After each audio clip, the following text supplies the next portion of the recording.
moves as they break.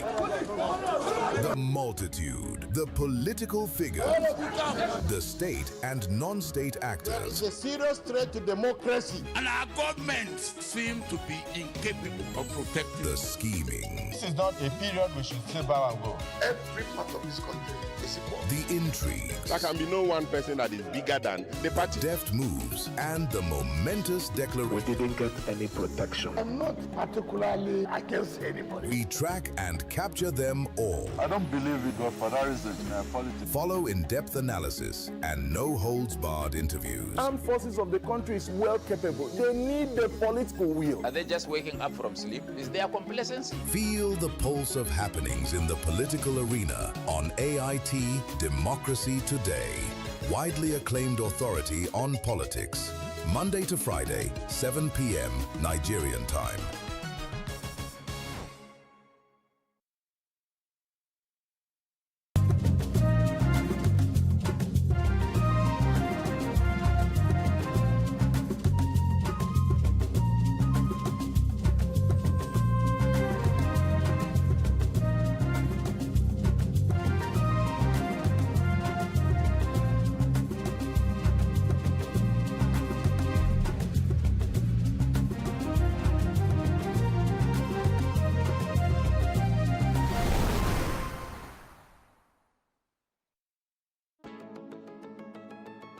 Today, we're coming to you from Zambia's capital, Lusaka, a buzzing modern metropolis. Today, we're plunging into the heart of its artistic soul at the Zambian Art and Design Show. But first, we meet Senegalese fashion designer Khadija Ba, known as the most stylish woman in Dakar. Travel across borders looking at some quirky accommodation options in Clarence, South Africa. Then, artist Osaru Obaseki shows us how she shapes sand, bronze, and history into powerful expressions of Benin's past in Nigeria. I am Suse, and you're watching Afrimax.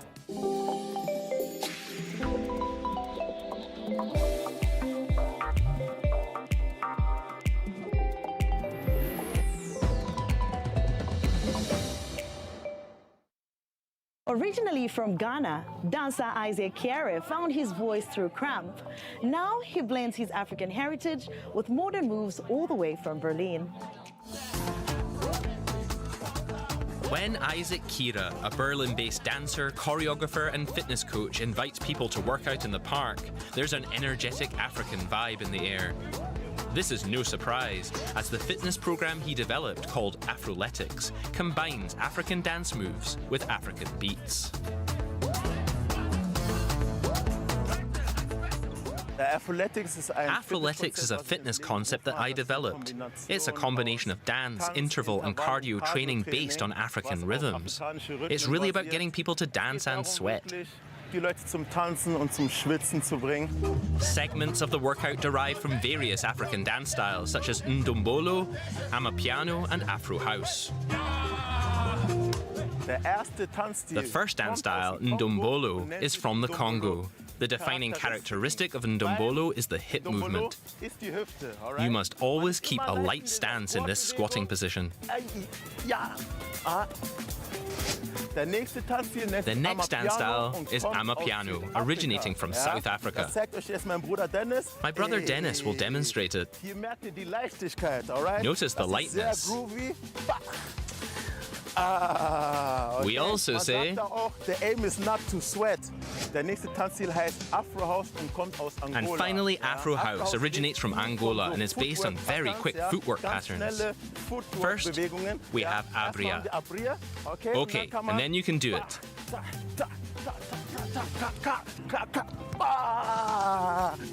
That's very crazy, yeah.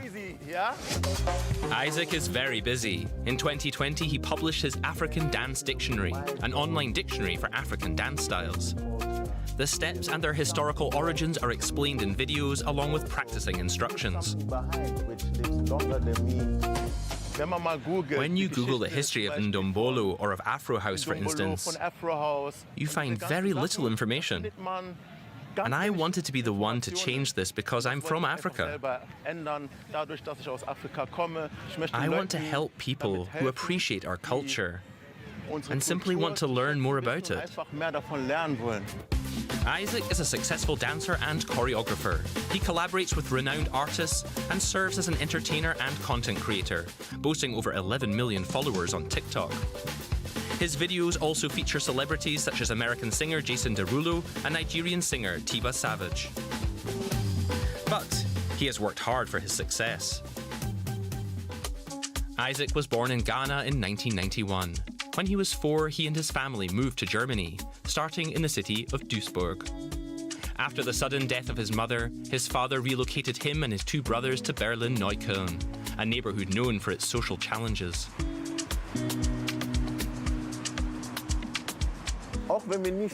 Even though we never had much money, we still did well because we had each other. So okay, Mum's not here anymore, then Dad is here, and he'll look after us somehow. We just need to make sure we don't mess it up and keep moving forward. Isaac started dancing at this youth centre. As a teenager, he spent several hours a day here with his brothers and friends. They danced hip-hop and crumping, an expressive African-American dance style that originated in the United States in the early 2000s.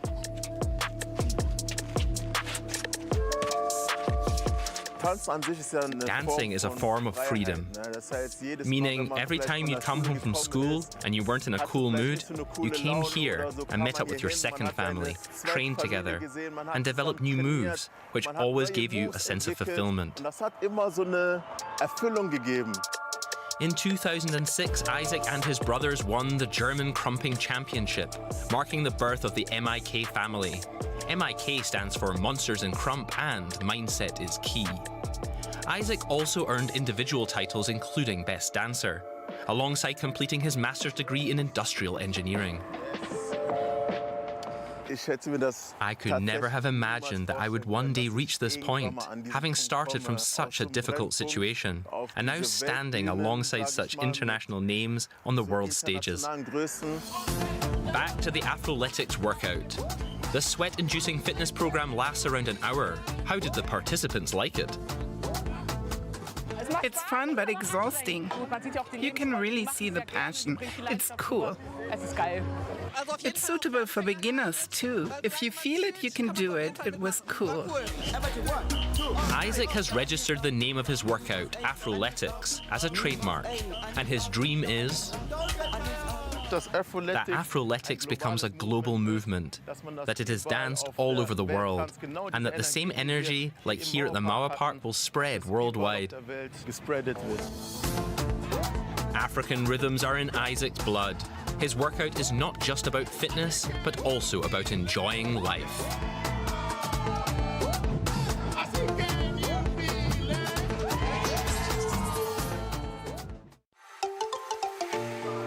The Zambian Art and Design Show is more than just a marketplace. This biannual showcase, lighting up June and November, serves as a major force shaping Zambia's design landscape. I am here with coordinator Nancy Matambo.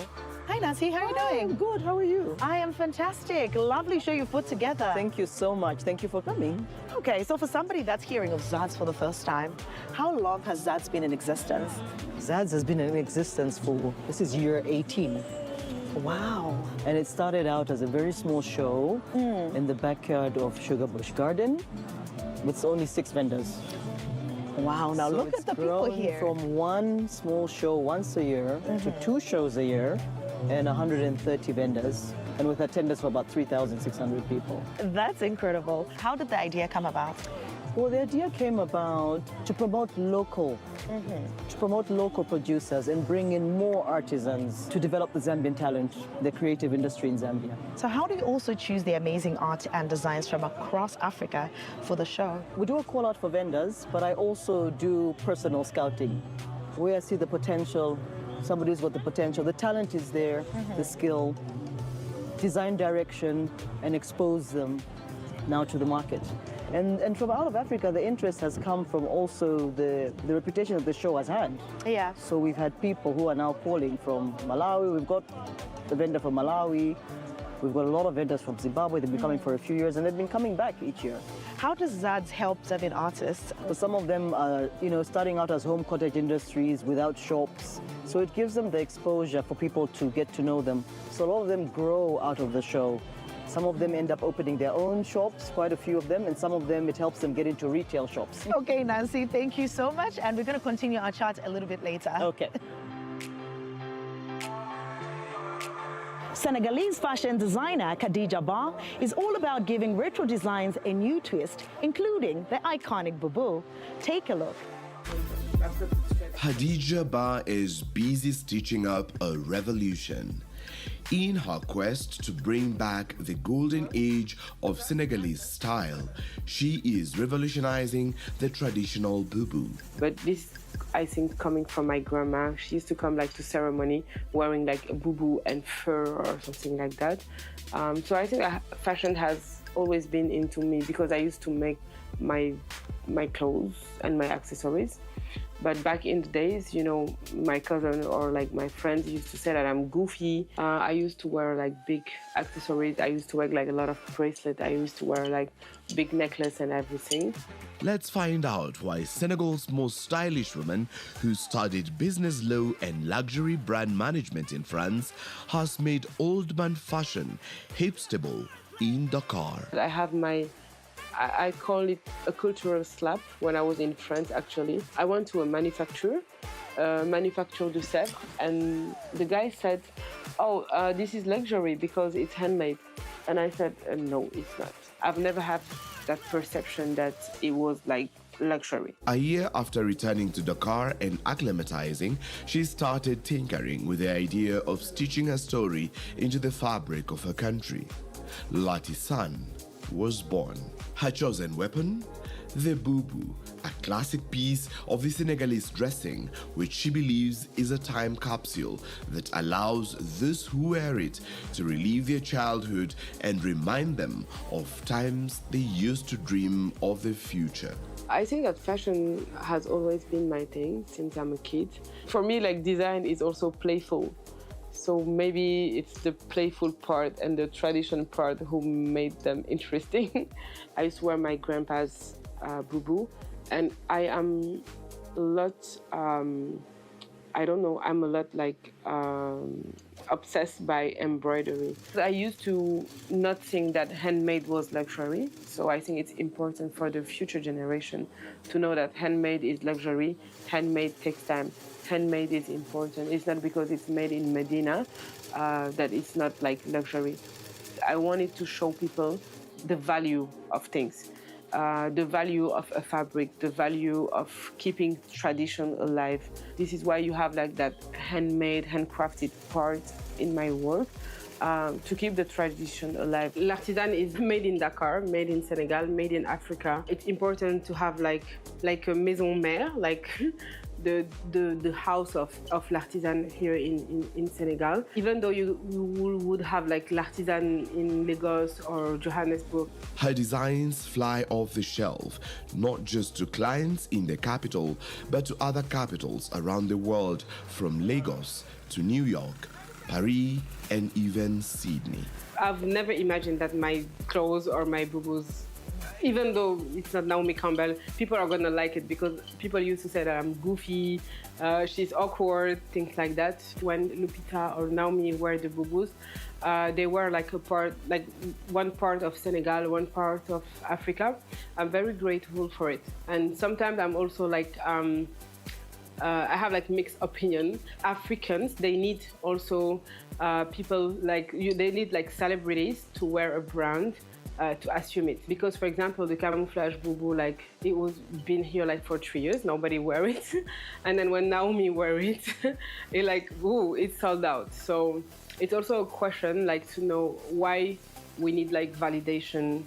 As Khadija plays with ideas, patterns, and different cuts, she uses her creations as a statement, championing for Africa, its story, its resilience, and its products, with one clear message: to stay fierce and unapologetic.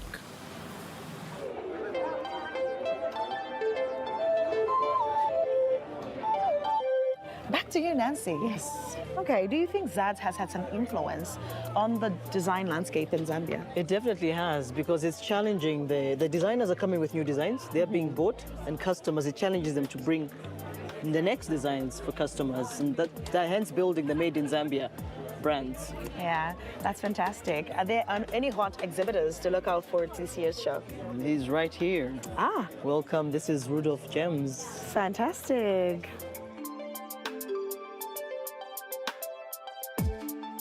So, welcome to Rudolph Gems. Thank you. Rudolph is a Zambian-based company, Zambian-owned, and everything that we're cutting is Zambian. Rudolph himself, myself, has been cutting stones for 17 years, locally trained, and what you see is born out of precision cutting and for the love of Zambian emeralds, especially. But I'm a lover of all Zambian gemstones. We love cutting Zambian gemstones because we are trying to change the narrative. Most people don't think that Zambians can cut, especially precision cutting. So we are doing precision cutting from cabochons to faceted gemstones. Thank you so much for your time, Nancy. For your time. Thank you for coming. We now join Sitabatso Khomari, who figures a holiday in Clarence, South Africa is just a thing, but she's not settling for ordinary. For most Africans, going on holiday means going home. But what if we could offer you 3 unique places to get away from the bustle that I promise will surprise and delight you? I hate to admit it, but family reunions can be pretty exhausting. Where can you recharge your soul? I'll show you. Just a quick hour and a bit drive outside of Maseru on the South African side of the border is the picturesque village of Clarence. And to properly recharge, I'm going to need a place to sleep. We're going to start our adventure to explore some of the quirkiest holiday spots to be found in our backyard. Kicking off my quirky list, I found something that's cute, full of history, and perfect for a weekend getaway with my besties. Perfect for a solo trip, but with accommodation for 4, this is the ideal place for a girls' trip. Round the corner from the Clarence Town Square is Clarence House. What started off as a tiny mud-built garage, being one of the first buildings in Clarence, has been redesigned and expanded into this tiny self-catering unit that accommodates 4. Small and functional doesn't have to be tight and uncomfortable. In fact, this place is perfect for just me.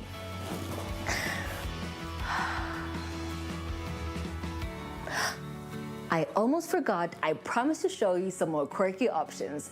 What else is on the list?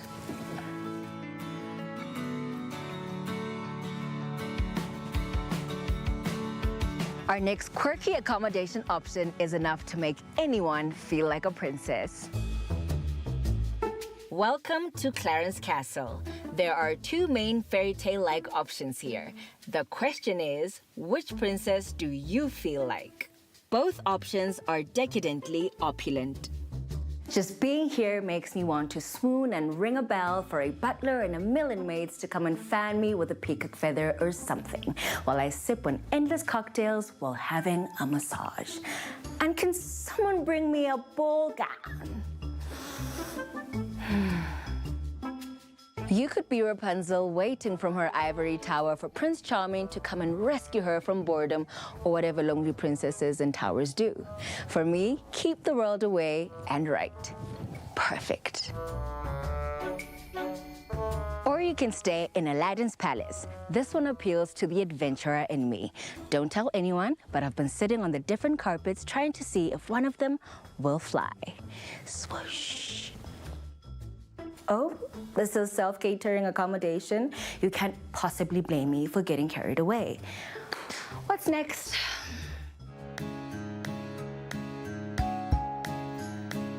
And if you thought that the castle was out of a dream, or you're the kind of person who loves the call of the open road, our next quirky accommodation option is just down your street.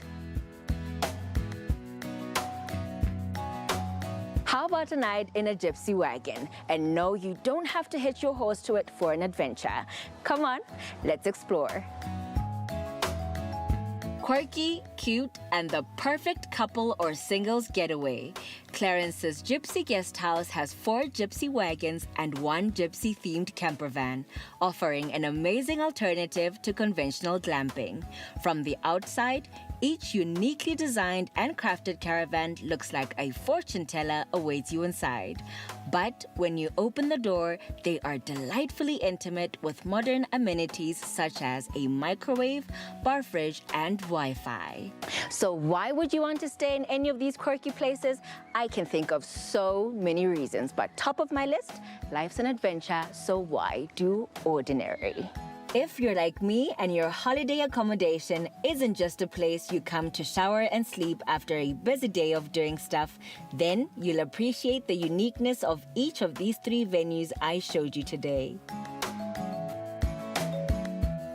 I hope you had as much fun as I did, but don't tell my mom that I'm glad I chose to take a break away from home. My only challenge is I still don't know where I'm going to sleep. We are now off to Benin, Nigeria, to meet an artist who uses bronze and sand to bring African stories to light in the most beautiful way. In a world where art constantly evolves, how do you honor the past while shaping the future? Let's find out how Osaru Obaseki preserves the Nigerian bronze-making art in modern times. I'm more of an experimental artist, and a lot of my work is based off of my medium and materiality, the way I use materials. I started experimenting with clay, started experimenting with making sculptures, and which other medium to make those sculptures in, if not bronze. The technique of casting bronze using the lost wax technique is not traditionally practiced by women in Benin, and Osaru Obaseki has thus created a niche for herself in the contemporary art scene. The artist, who was born in Edo State, consciously fuses the old with the modern in her works and explores themes such as identity, heritage, and social change. Historically, Benin women weren't allowed to cast bronze from the 13th, 14th, 15th, 16th century in Benin. Currently, I think I'm one of the young female creatives whose work are in bronze.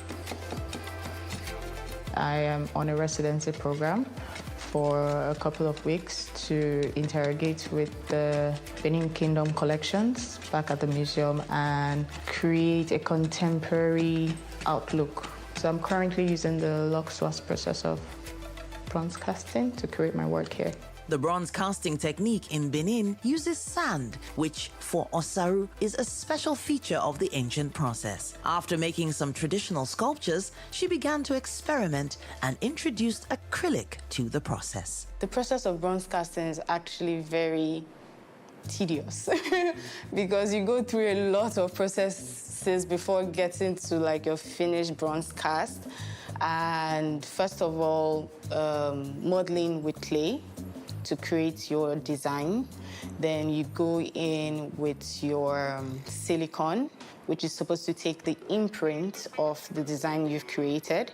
And then with the silicone, you create a mold, which you are supposed to take your second core print.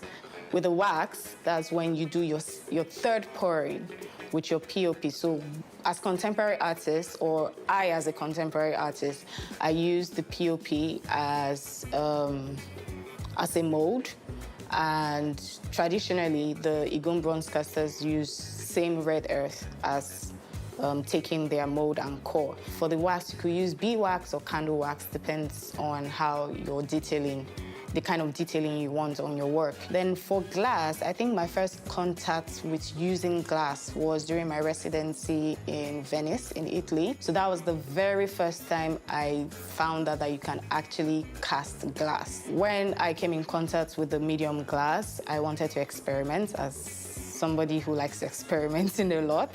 And I already had models already on ground, so I was like, okay, I could as well just cast them in glass. And that is how I went into glass casting as well. Osaru's aim was never to recreate the Bini bronzes, but rather to find out how heritage shapes contemporary African identity, which is why the lengthy, traditional process is an indispensable part of her work. In terms of having like creative blocks, I think that is very normal and regular, and it's always there for artists. Sometimes you want to get clay. The clay is not usually readily available. And that also extends to materials like bronze as well. Sometimes even the price of bronze has skyrocketed over time.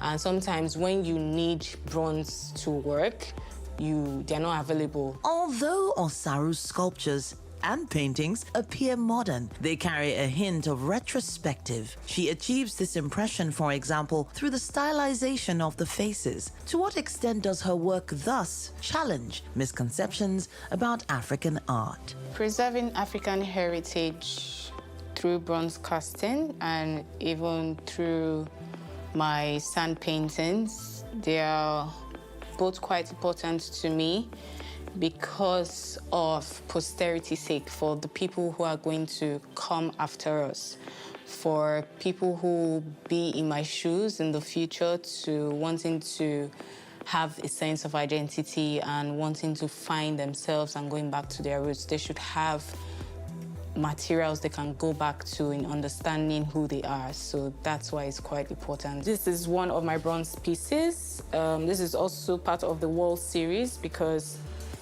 you can see the wall lines around the coats he's wearing. So biblically, when you hear about the coat of many colors, I use that as an inspiration to create this piece. So this is called the coat of many lines, referring to the Benin walls. The idea of transformation is at the heart of Osaru's work. Her sculptures often depict fragmented forms that symbolize the ruptures caused by colonialism, social change, and identity struggles. But there is also a sense of healing in her work, a piecing together of the broken, a reinterpretation of wholeness. And that's our show. We hope you enjoyed it. Don't forget to hit us up on the socials. Until next time, it's goodbye.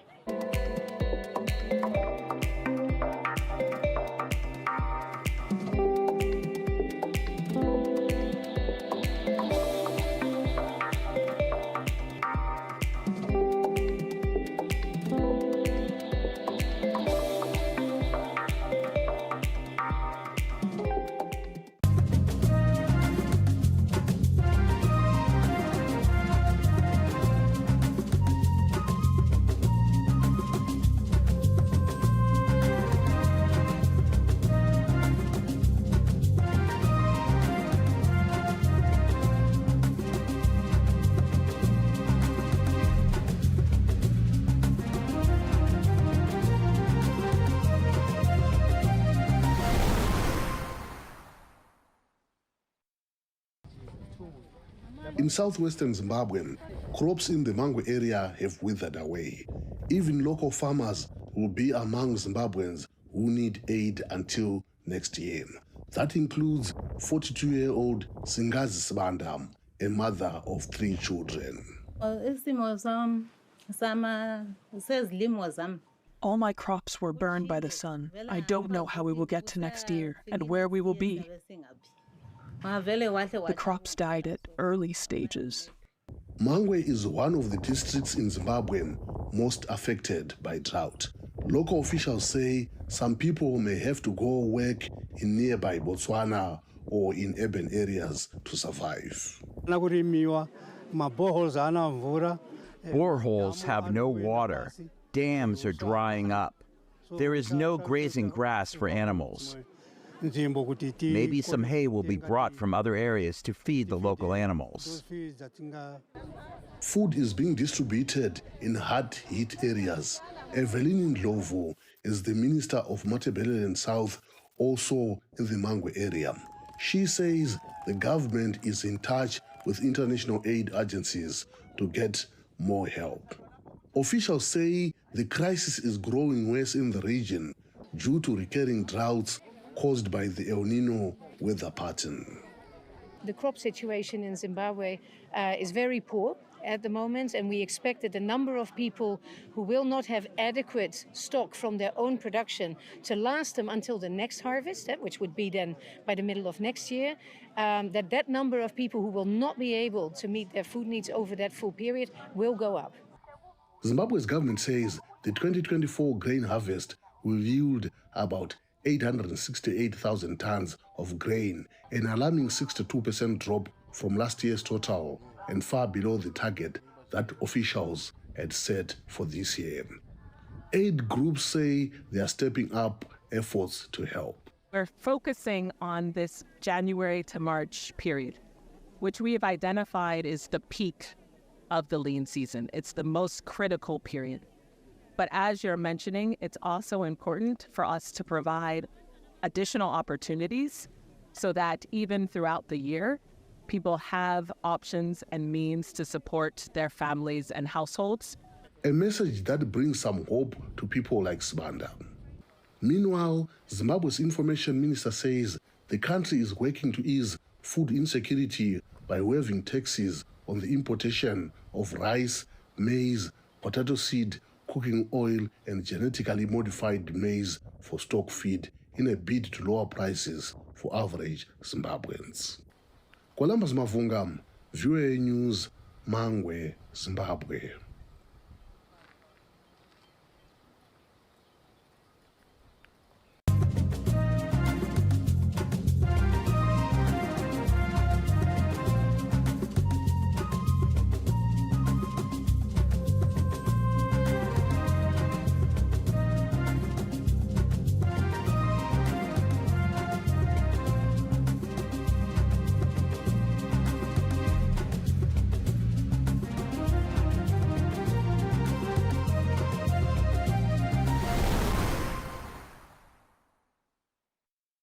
It's been 3 years since President Bola Tinubu was sworn in as a Nigerian leader. He promised to fix the economy, address rising insecurity, create jobs, and fight for the interests of citizens both home and abroad.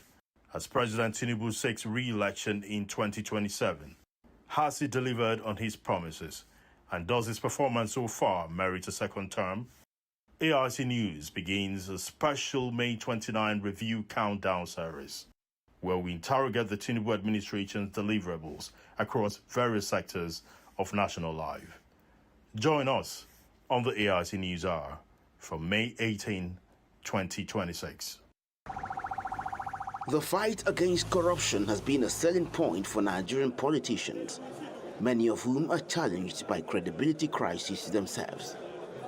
Throughout the country's history, including the period of military interregnum, the dominant reason for interventions has been public sector corruption. It was certainly no surprise that President Bola Tinubu also sang the same tune. The problem, though, is that few believed the president could deliver on this. Our government will continue to take proactive steps such as championing a great culture to discourage corruption. Few months into his administration, a major financial scandal broke out in the Humanitarian Affairs and Poverty Alleviation Ministry. It became the first test of President Tinubu's avowed commitment against corruption. The two principal actors involved, the then Minister of Humanitarian Affairs, Betta Edu, and the National Coordinator and Chief Executive Officer of the National Social Investment Program Agency, were suspended in January 2024. The president then ordered an investigation by the EFCC. 2 years after, the outcome and report of the investigation is unknown. The individuals also are actively back in the political arena. So, what did President Bola Tinubu's anti-corruption war achieve? On paper, the Economic and Financial Crimes Commission EFCC insists its enforcement output has risen sharply over the last 3 years. Data from the Commission shows 3,175 convictions secured in 2023, peaking at an all-time high of 4,111 in 2024. According to the House Committee on Financial Crimes, another 3,175 convictions were logged as of October 2025. Financially, The recoveries follow a similar upward trajectory. Assets moved from over 156 billion naira and $46 million in 2023 to more than 364 billion naira and $214 million in 2024. By September 2025, total recoveries hit 566 billion naira, $411 million, and over 1,500 forfeited properties. Yet, public perception tells a completely different story. The case of former Delta State Governor Ifeanyi Okowa is a prime example driving public skepticism. The EFCC questioned Okowa in 2024 over the alleged diversion of state funds. But nearly 2 years later, Nigerians are still asking, has he been cleared? Or is the case been suppressed? If the investigation is active, why the prolonged silence? Similar transparency concerns shroud the $18 billion reportedly spent on rehabilitating 4 state-owned refineries under the NNPC Limited. The sluggish pace of high-profile accountability leaves citizens questioning whether the anti-graft campaign is sincere or merely selective, even with the ongoing high-profile prosecution of Nasir El-Rufai and the conviction and 75-year sentence of former Minister of Power Salim Aman. Lead Director of the Center for Social Justice, Eze Onyekpere, believes there is a lack of consistency in the fight against corruption. The expectation is that these cases should have been investigated. Those who prima facie evidence has been established against are arraigned before courts and prosecuted, and some of them jailed, or whatever is the punishment. Internationally, the outlook is equally stagnant. On Transparency International's Corruption Perceptions Index, Nigeria scored 25 out of 100 in 2023, ranking 145th globally. It saw a marginal crawl to 26 out of 100 in 2024, maintaining that exact same score through 2025. This flatlining score raises a fundamental question. Do rising conviction numbers actually translate to real public confidence, or do they just mask deeper institutional stagnation? Economic analyst Umar Yakubu speaks. As we are looking at that data, you see, when your recoveries are high, what that means is your preventive mechanisms are weak. The stealing is so bad, is so high, that is why you have an increase in your recoveries, if you understand what I'm saying. Also, if you're having a lot of convictions in court, it means your preventive mechanisms. The EFCC, however, pushes back against these structural criticisms. The Commission maintains that it operates professionally, strictly guided by evidence, due process, and the rule of law, entirely independent of political bias. As Nigeria navigates this complex terrain, analysts emphasize that the true tests of the anti-corruption war will not be judged by the number of investigations opened, but by how transparently, consistently, and impartially they are concluded. Kedonojo Okoliko, AIT News. It's been 3 years since President Bola Tinubu was sworn in as a Nigerian leader. He promised to fix the economy, address rising insecurity, create jobs, and fight for the interests of citizens both home and abroad. As President Tinubu seeks re-election in 2027, has he delivered on his promises? And does his performance so far merit a second term? AIT News begins a special May 29 review countdown series, where we interrogate the Tinubu administration's deliverables across various sectors of national life. Join us on the AIT News Hour from May 18, 2026. It's been 3 years since President Bola Tinubu was sworn in as a Nigerian leader. He promised to fix the economy, address rising insecurity, create jobs, and fight for the interests of citizens both home and abroad. As President Tinubu seeks re-election in 2027, has he delivered on his promises? And does his performance so far merit a second term? AIT News begins a special May 29 review countdown series, where we interrogate the Tinubu administration's deliverables across various sectors of national life. Join us on the AIT News Hour from May 18, 2026.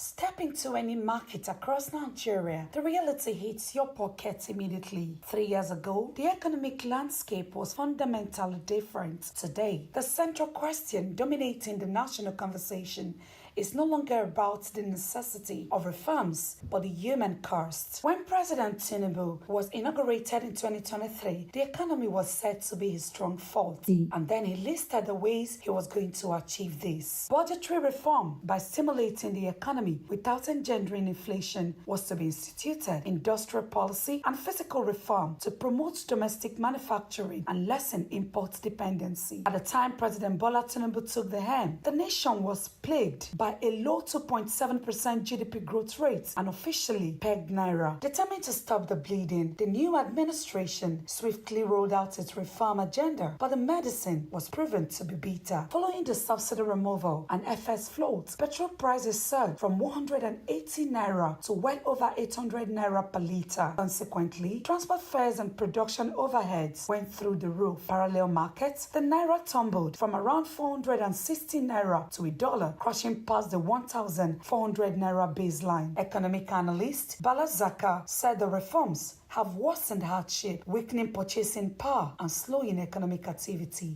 The economy is in the first quadrant as against going to the second, third or fourth quadrant, meaning that the performance is abysmally low. Even if you want to explain it from the point of GDP, look at GDP variables. Look at the consumption index. The consumption index is very low because the disposable income of both individual and corporate citizens have been eroded by what? By inflation, by devaluation, by high energy cost.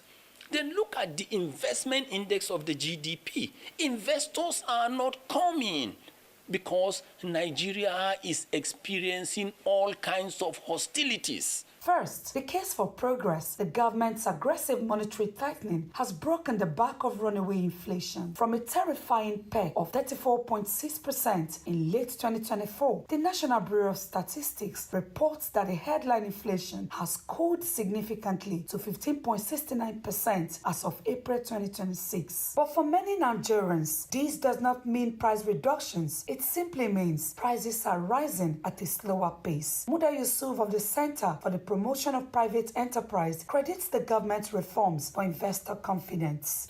If you look at the macro indicators, the stability of the exchange rates has been a major achievement of this administration. Because over the last 2 years, we have seen a remarkable stability. And stability of the exchange rate is very significant for investors' confidence. Investors' confidence is critical for investment, whether domestic or foreign. So on the score of the exchange rate ecosystem, foreign exchange ecosystem, it has been quite positive. For families buying rice, garri and yams, the daily reality is a 16.06 food inflation rate that continues to squeeze household wallets. If you not hold up to 20,000 naira upwards, you not go fit buy anything. A tuber of yam self, if you not get up to 4-5, you not go fit buy 1 tuber of yam.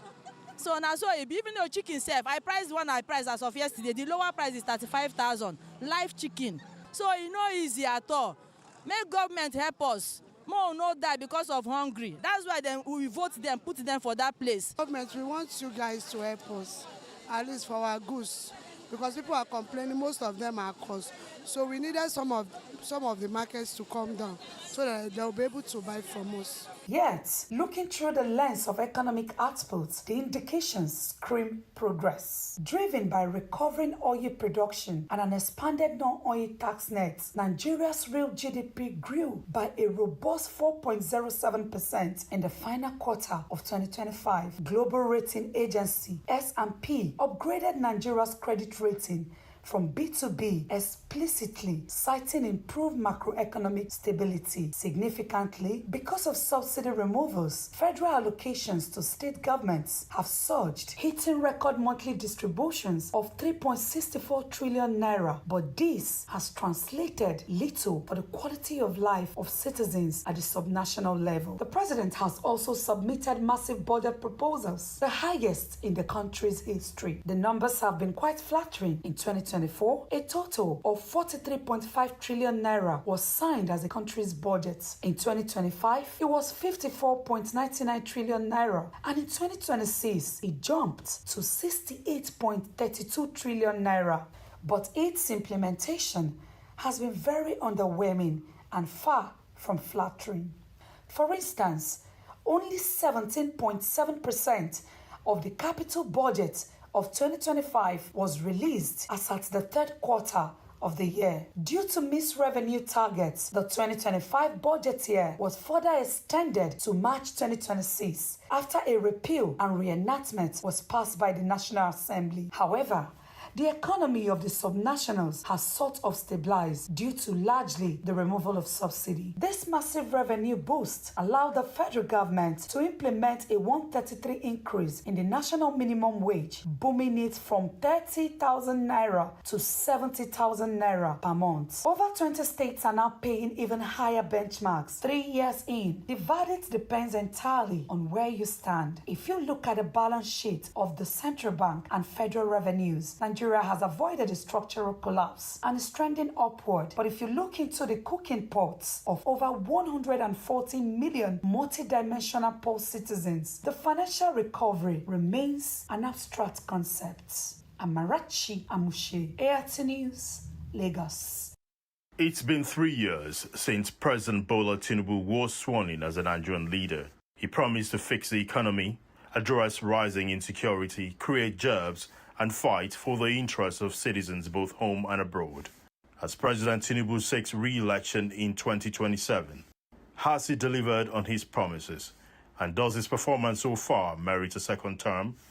AIT News begins a special May 29 review countdown series, where we interrogate the Tinubu administration's deliverables across various sectors of national life. Join us on the AIT News Hour from May 18, 2026. It's been 3 years since President Bola Tinubu was sworn in as a Nigerian leader. He promised to fix the economy, address rising insecurity, create jobs, and fight for the interests of citizens both home and abroad. As President Tinubu seeks re-election in 2027, has he delivered on his promises? And does his performance so far merit a second term? AIT News begins a special May 29 review countdown series, where we interrogate the Tinubu administration's deliverables across various sectors of national life. Join us on the AIT News Hour from May 18, 2026. The fight against corruption has been a selling point for Nigerian politicians, many of whom are challenged by credibility crises themselves. Throughout the country's history, including the period of military interregnum, the dominant reason for interventions has been public sector corruption. It was certainly no surprise that President Bola Tinubu also sang the same tune. The problem, though, is that few believed the president could deliver on this. Our government will continue to take proactive steps such as championing legislative culture to discourage corruption. Few months into his administration, a major financial scandal broke out in the Humanitarian Affairs and Poverty Alleviation Ministry. It became the first test of President Tinubu's avowed commitment against corruption. The two principal actors involved, the then Minister of Humanitarian Affairs, Betta Edu, and the National Coordinator and Chief Executive Officer of the National Social Investment Program Agency, were suspended in January 2024. The president then ordered an investigation by the EFCC. 2 years after, the outcome and report of the investigation is unknown. The individuals also are actively back in the political arena. So, What did President Bola Tinubu's anti-corruption war achieve? On paper, the Economic and Financial Crimes Commission (EFCC) insists its enforcement output has risen sharply over the last 3 years. Data from the Commission shows 3,175 convictions secured in 2023, peaking at an all-time high of 4,111 in 2024. According to the House Committee on Financial Crimes, another 3,175 convictions were logged as of October 2025.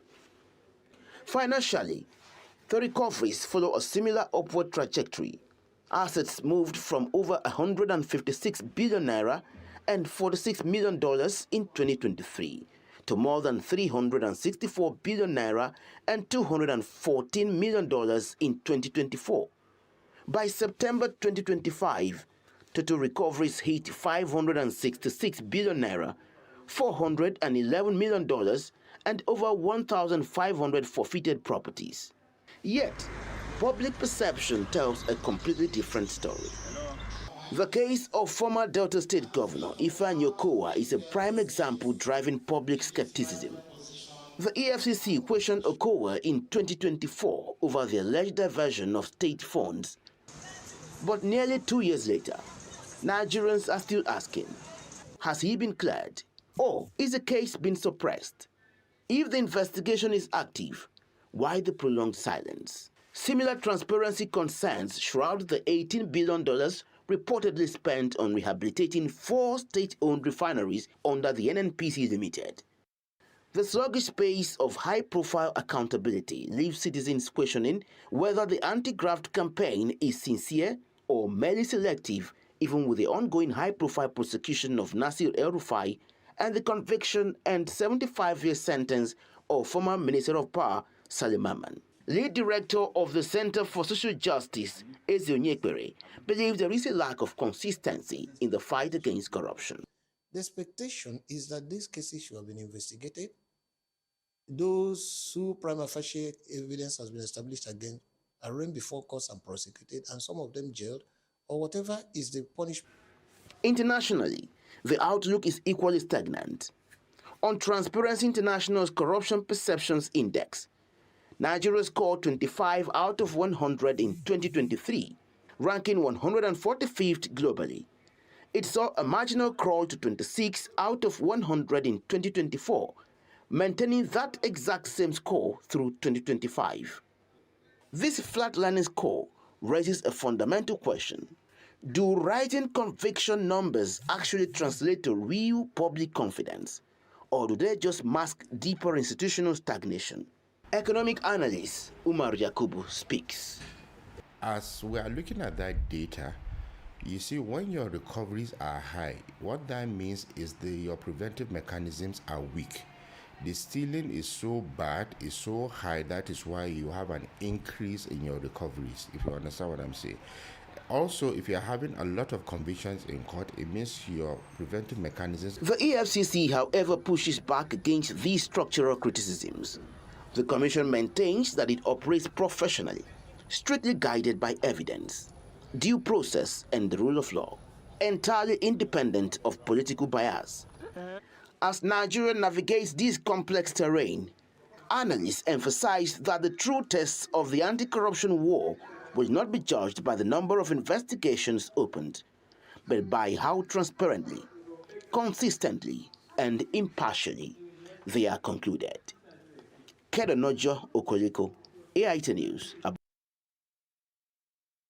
It's been 3 years since President Bola Tinubu was sworn in as a Nigerian leader. He promised to fix the economy, address rising insecurity, create jobs, and fight for the interests of citizens both home and abroad.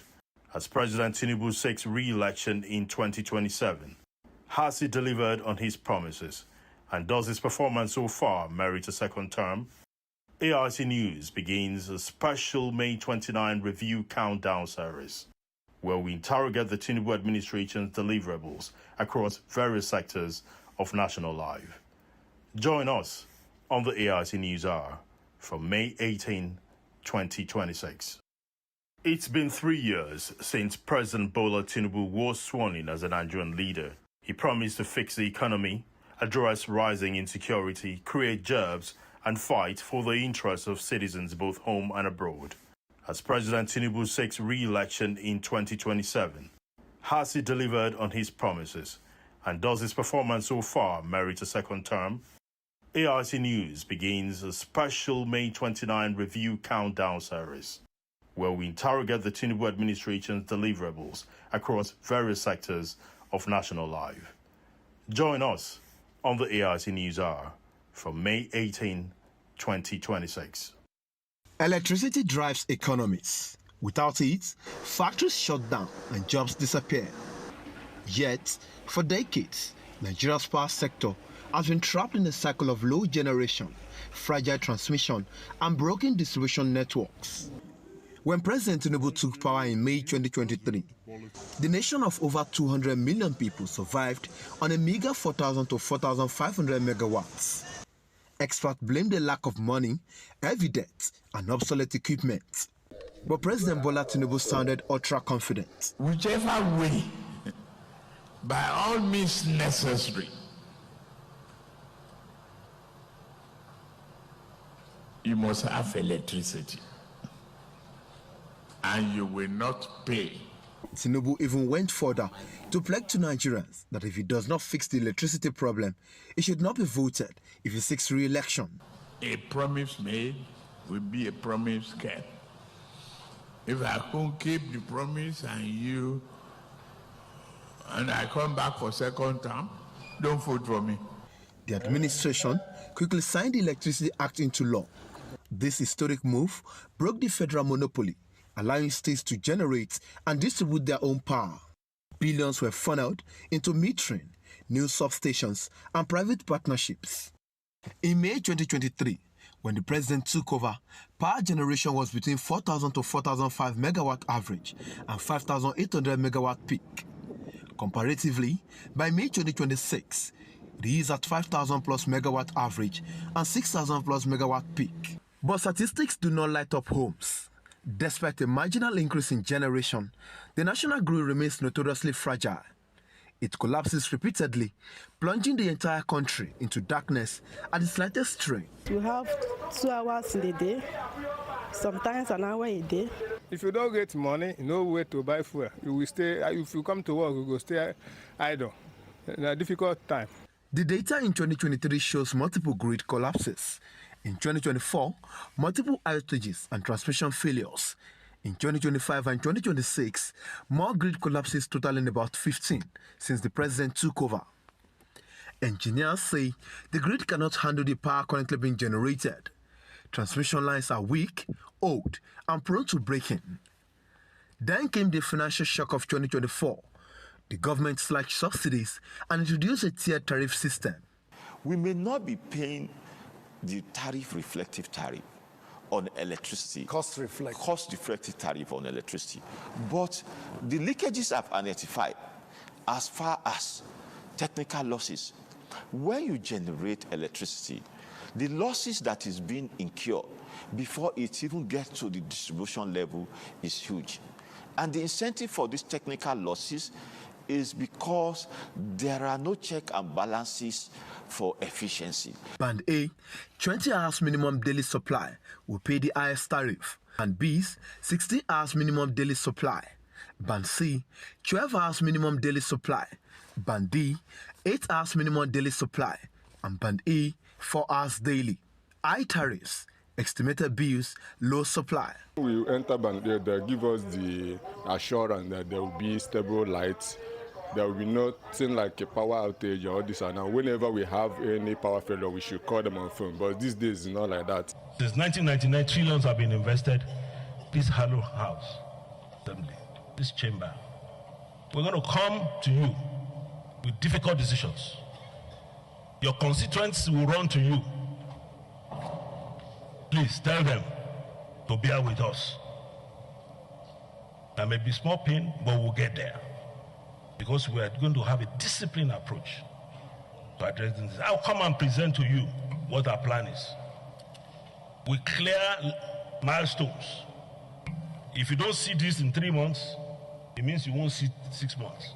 So you must see the 3 months and you must hold us accountable for it. Government defenders plead for patience. They argue that fixing decades of rot takes time and state-led power markets will eventually pay off. But for millions of citizens, patience is running thin. 3 years into the administration, power supply remains the ultimate test of government performance.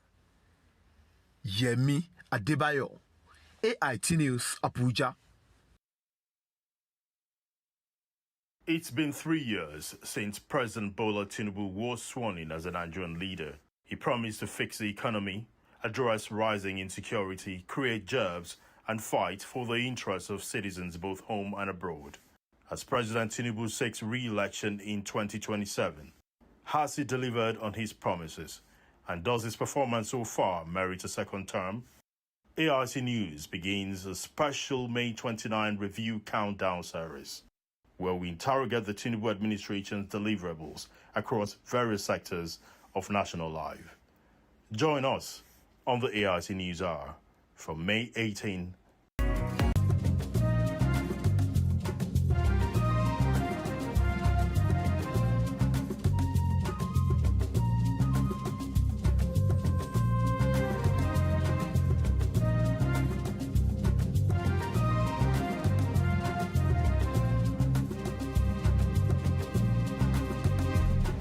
Atiku Abubakar and Peter Obi ahead of 2027 general elections.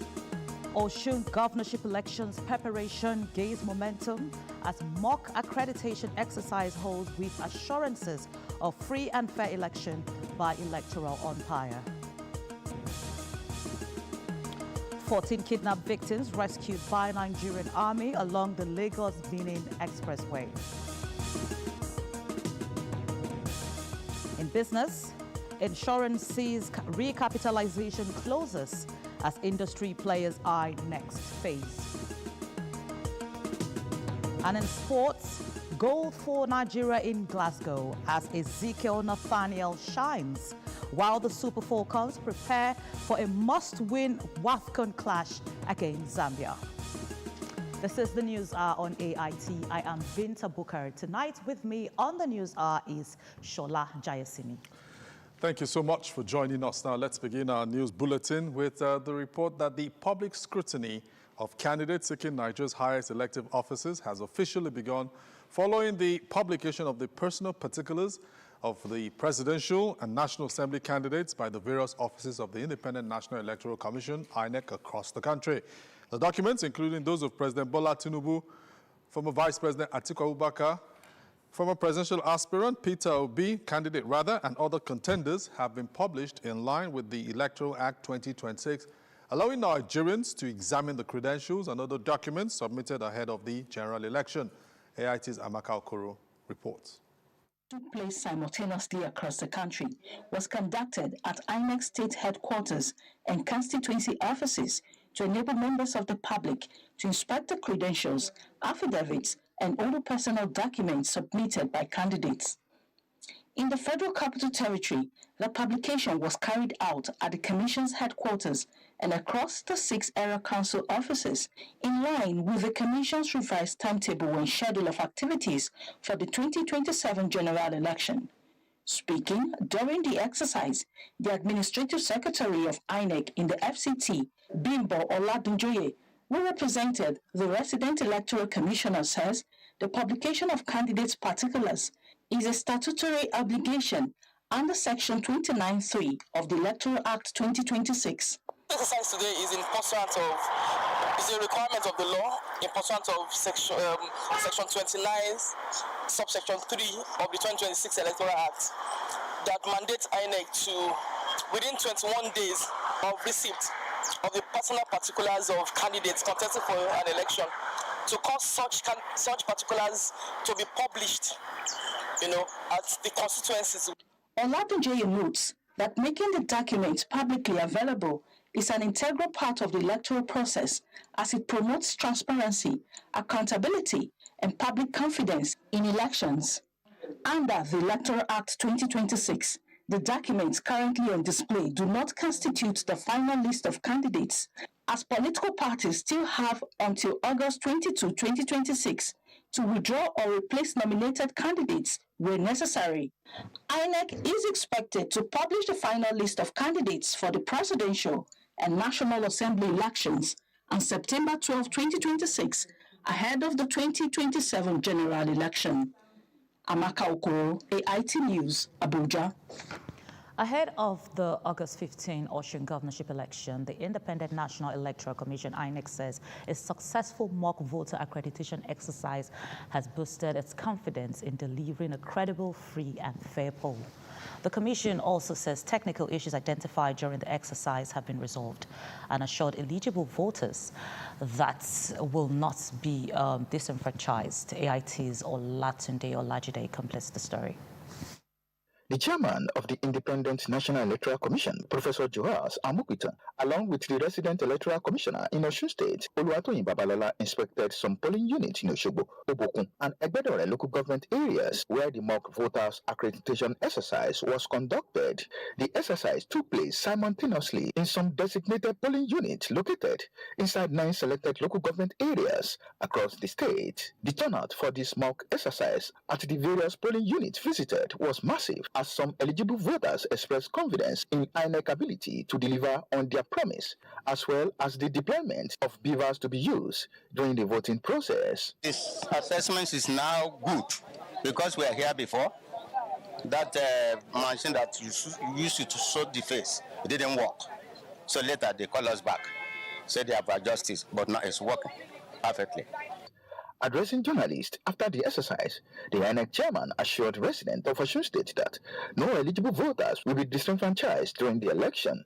What we saw today confirms our technological defense against identity theft and result manipulation is quite robust and fully operational.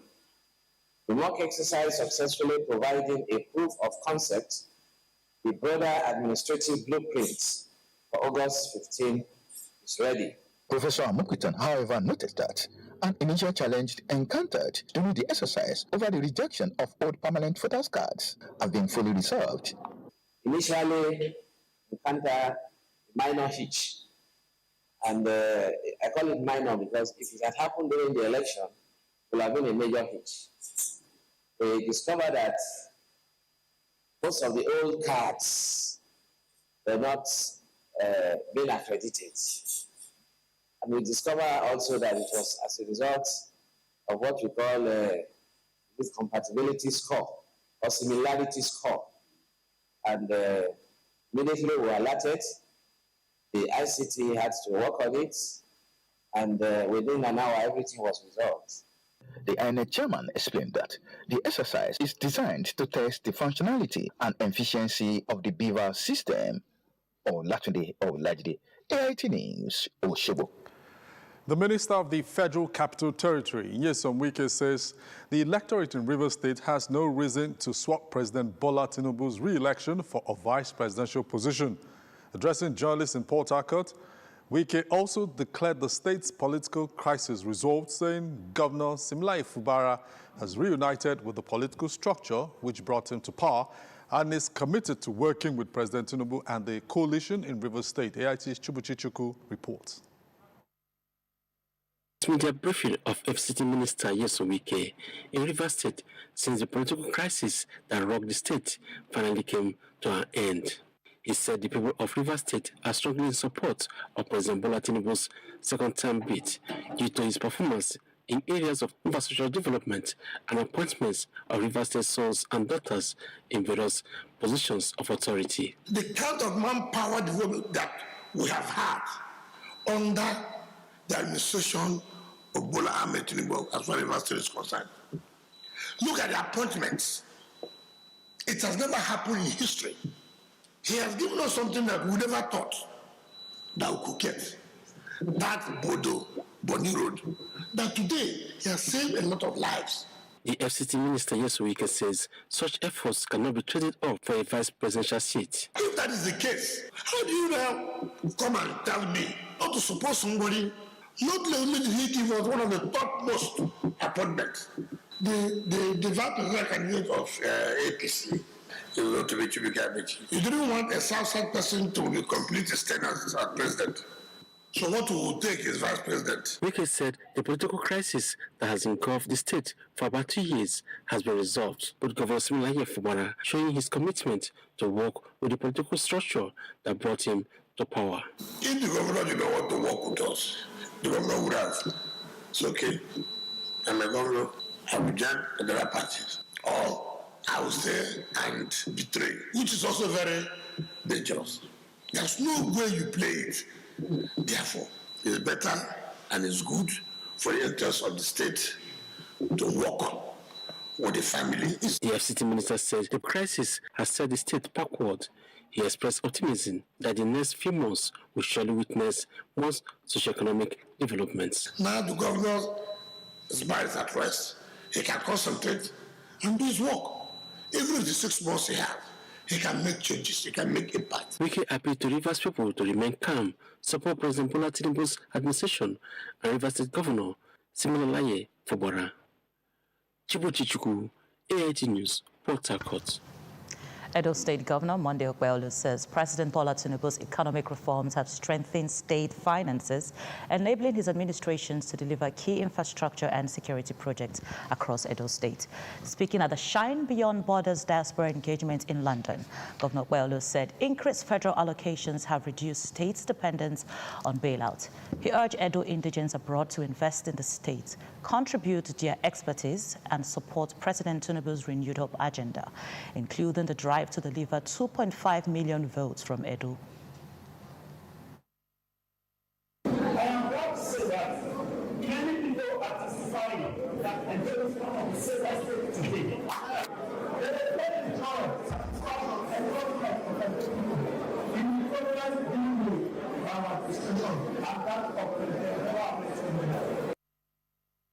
Edo State Governor Adams Oshomole and other stakeholders at the UK engagement called for stronger collaboration between the government and the Edo diaspora to accelerate development and attract more investment to the state.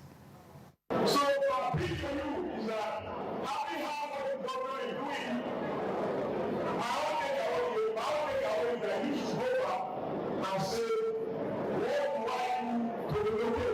Because the reality is, there is no place like hope. There is no place like hope. What we are going to present is a summary. Doesn't really capture everything of the shine agenda of Senator Monday Okweolu. But where does the shine agenda come from?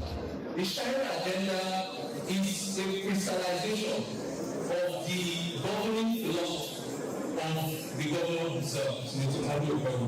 And what is that philosophy? The philosophy of practical governance.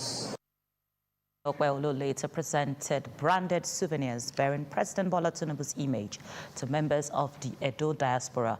The meeting also explored opportunities for investment, knowledge transfer, and strategic partnership to drive sustainable growth in Edo State.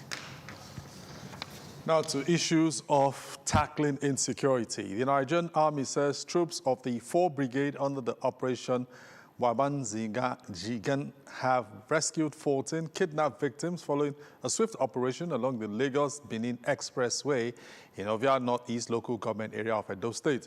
According to a statement by the Assistant Director, Army Public Relations of the 4 Brigade, Captain Kennedy Anyanwu, the rescue followed a reported incident about 9 p.m. on Thursday, July the 30th, and troops on routine patrol reportedly received credible intelligence and immediately pursued the kidnappers, forcing them to abandon 11 of their captives before escaping into the nearby forest. The statement adds that the troops carried out a follow-up clearance operation on Friday, leading to the rescue of the remaining 3 victims, bringing the total number rescued to 14. It said that all the victims were medically assessed, confirmed to be in stable condition, and reunited with their families, who were allowed to continue on their journeys. According to the Army, efforts are ongoing to track down the fleeing kidnappers, while members of the public are encouraged to continue providing timely and credible information to security agencies with a view to supporting ongoing military operations against criminal elements. The commander of the brigade, that's Brigadier General Ahmed Balogun, commended the troops for their professionalism, courage, and resilience, and he assured residents of Edo and commuters within the brigade's area of operation of the Army's continued commitment to protecting lives and property. The Kogi State Police Command has commenced a comprehensive investigation into the death of Reverend Father Samuel Okwayemi, whose lifeless body was discovered on Wednesday, July the 29th, 2026 in Ajokuta local government area of the state.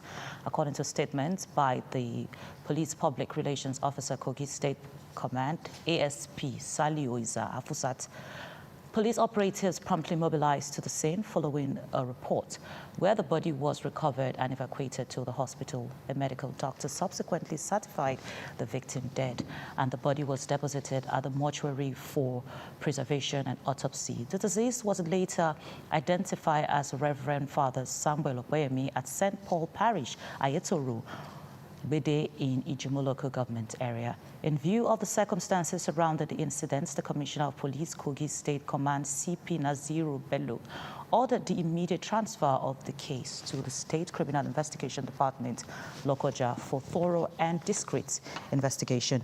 The command stated that the SCID team has been tasked with unraveling the circumstances surrounding the death, identifying all persons connected to the crime, and ensuring those culpable are brought to justice. Meanwhile, the Kogi State Command has appealed to members of the public to remain calm and refrain from speculations or spreading unverified information capable of prejudicing the ongoing investigation.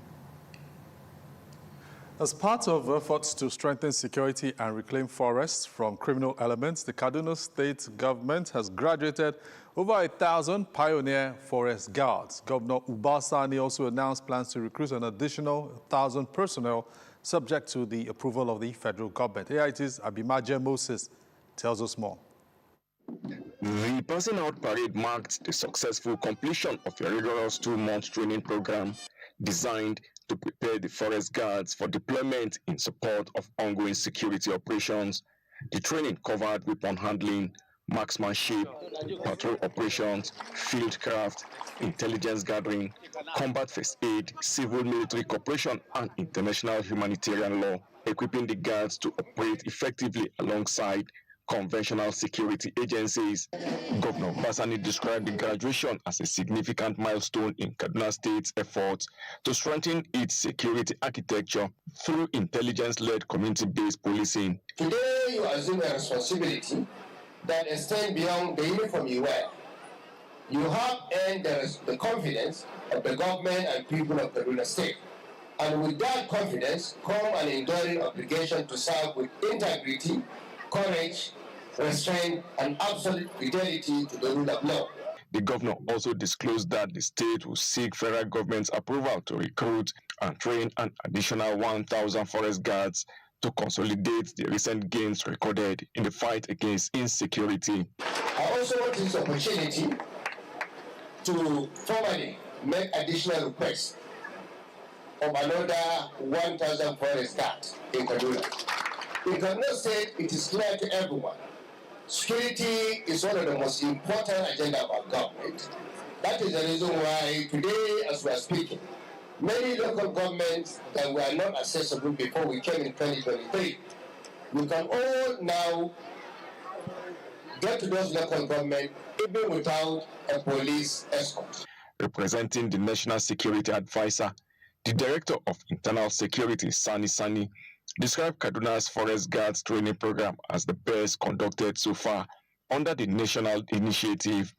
He said the graduates will serve as community first responders and disclosed that arrangements had been concluded for their immediate deployment with payment of salaries and other entitlements commencing without delay. The Office of the National Security Advisor, in conjunction with the Ministry of Environment, have concluded arrangements for the commencement payment of their salaries and other emoluments. It is going to be immediate. So put on your mind that they are going to contribute immensely to the peace and security of Kaduna State. The ceremony also featured the presentation of awards to outstanding trainees who distinguished themselves in leadership, discipline, and overall performance during the training. Abimaje Moses, AIT News, Kaduna. Now let's bring you one of our stories where the Assistant Inspector General of Police, who is leaving the Cross River State Command, has asked the officers and men to ensure that they keep the peace and rely on the trust of the people of that command. Officers and men of the Cross River State Police Command gathered at the command headquarters in Calabar as the outgoing Commissioner of Police AIG Rashid Afebua addressed personnel ahead of his assumption of duty as Assistant Inspector General of Police in charge of Zone 6 headquarters. After serving for more than 1 year in Cross River State, AIG Afebua reflected on his policing philosophy and the security experience in the state, describing policing as a community-based responsibility that depends on local knowledge, police trust, and cooperation from residents. If you want to police successfully, you have to get in people who know the terrain, who know the ground, who people can confide in, who know people. So it's a win-win for everybody. The outgoing commissioner commended officers and men of the command for their hard work, commitment, and dedication to duty, noting that the achievements recorded during his tenure were made possible by teamwork and discipline. AIG Afebua also appreciated Governor Basutu for the support provided to the command and disclosed that the police will take delivery of new operational vehicles from the state government to strengthen policing activities. Cross River State have been uniquely safe, and I thank all the security agencies who are cooperating with us, members of the public, traditional rulers, the youths, and above all, the governor of Cross River State. As he prepares to resume duty at the Zone 6 headquarters in Calabar, AIG Rashid Afebua leaves the Cross River State Command with a message centered on community policing. Enugu State rolled out a hero's welcome for the immediate past Chief of Naval Staff, retired Vice Admiral Emmanuel Okechukwu Ogala, as Governor Peter Mba praised his legacy of service, discipline, and commitment to education. The governor said investing in children remains one of the highest reforms of public service, reaffirming his administration's commitment to education and human capital development. Years of guiding Nigeria's waters as the nation's 52nd indigenous chief of the naval staff, retired Vice Admiral Emmanuel Ikechukwu Ogala, returned home, not in the uniform this time, but to a hero's welcome.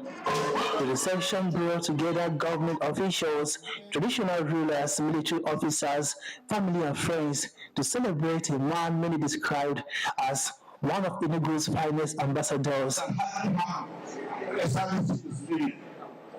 The entire purpose was trying to set the high standard in the so I'm proud to have you. Governor Peter Mba said the legacy of Ogala goes beyond military service. He praised the retired naval chief for his commitment to education and human capital development, saying those are values his administration shares through its record investment in the education sector. Vice Admiral Ogala, in you I see a kindred spirit. Just as in Enugu, we understand that security alone is not enough. It must be matched by opportunity. That is why your investment in Enugu has gone beyond protecting our people to educating them as well. Speaker after speaker described Ogala as a disciplined, humble, and selfless leader whose years of service have left a lasting mark on both the military and the nation. Kelechi Ekeledo, AIT News, Enugu. Delta State is set to host the 2026 Economic and Investment Summit in Asaba, the capital, bringing together government officials, business leaders, development partners, and investors to explore new opportunities for economic growth. With the theme, Harnessing Our Strengths, Unlocking Our Potentials, the summit is aimed at positioning Delta State as a leading investment destination by showcasing opportunities in agriculture, energy, the digital economy, tourism, manufacturing, and infrastructure. The state has reaffirmed its commitment to creating a business-friendly environment through improved infrastructure, policy reforms, and strategic partnerships that will encourage both local and foreign investment. And joining us to speak more on the preparations for and expected gains from the investment summit is the Secretary to the Delta State Government, Kingsley Emu. Mr. Emu, welcome to the AIT News Hour. Thank you and good evening, viewers. Okay, let me start with this question first. Delta State has hosted investment events before. What makes the 2026 Economic and Investment Summit different?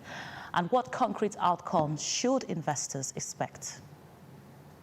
The fundamentals are largely different. So much development over the years.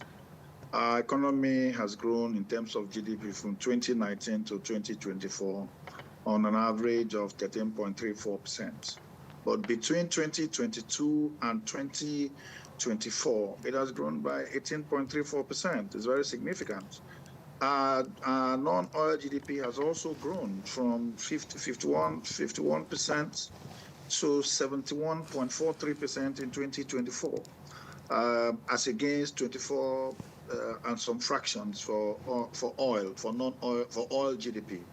And the key drivers in our GDP in 2024 are real estate, 18%, trade, 10%, agriculture, 32% out of the 71.43%. It shows that we have deepened the economy significantly. And a lot could have been attributed to that. A lot of infrastructural development of the free trade zone, special free trade zone, where you have 11 anchor tenants already situated.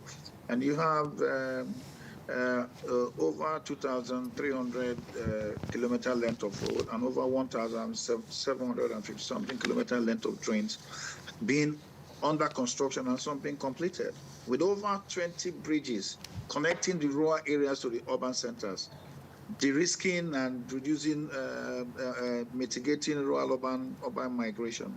That has helped a lot in creating space for development in all of those areas. All of those hidden wealth have come to the fore, and we're tapping into it significantly.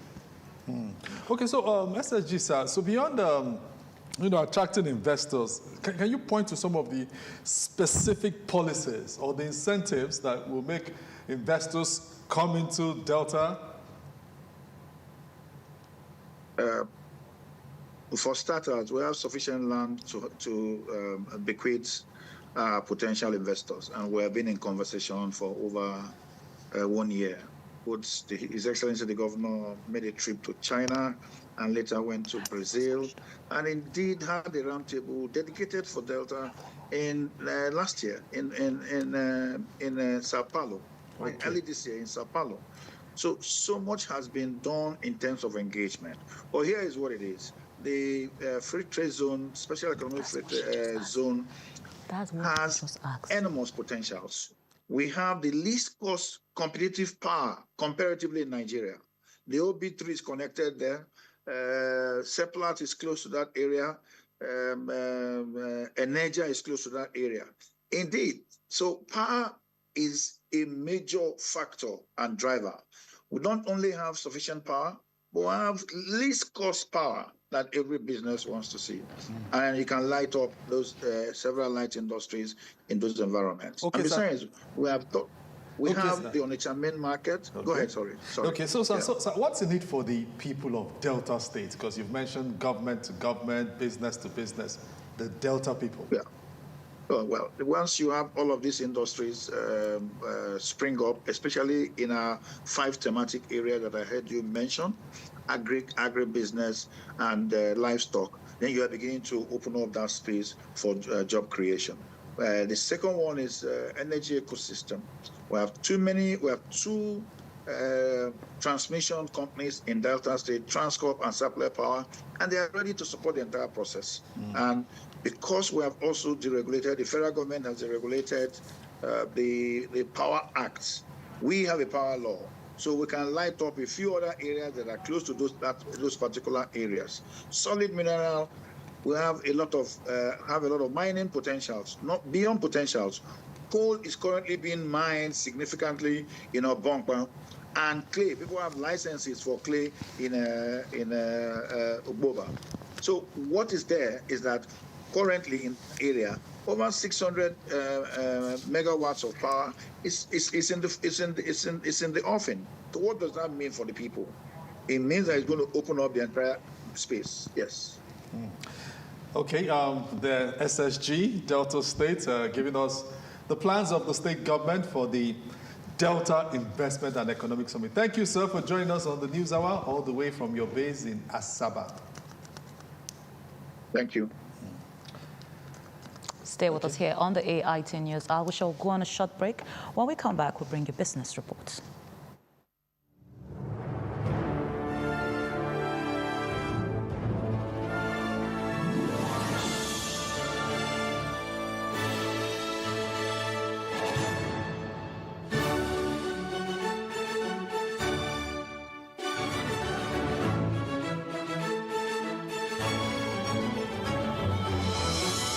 TerraCube, unwrap joy, unleash taste.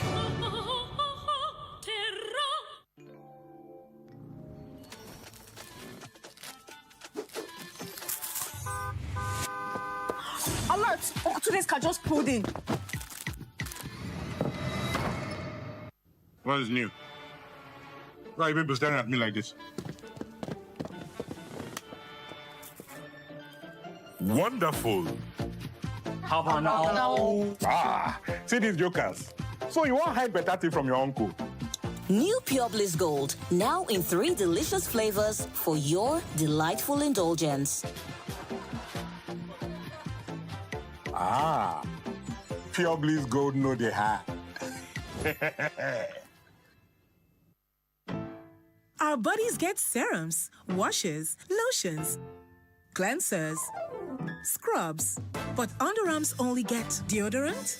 That's why our new breakthrough formula contains pure hyaluron and vitamin C to deeply care for your underarms for a softer and even skin tone in 2 weeks. With 72 hours sweat and odor protection, try the new Nivea Derma Control Natural Tone because your underarms deserve more. Nivea is for skin.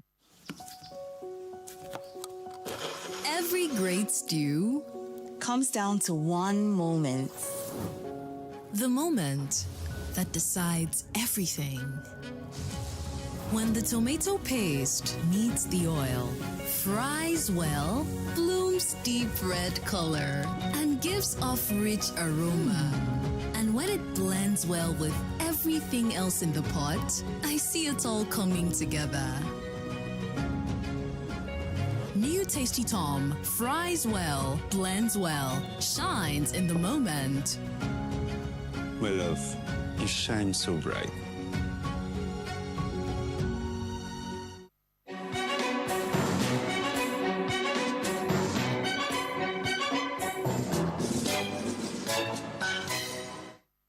Hello and welcome to Business Reports. I'm Oyebimpe Wealth. Now, the deadline for insurance companies to meet Nigeria's new capital requirements has come to an end, with the industry awaiting the Insurance Commission's assessment of compliance. The capitalization exercise is at building a stronger insurance sector with greater capacity to underwrite risk, settle claims, and support. The stories now break online.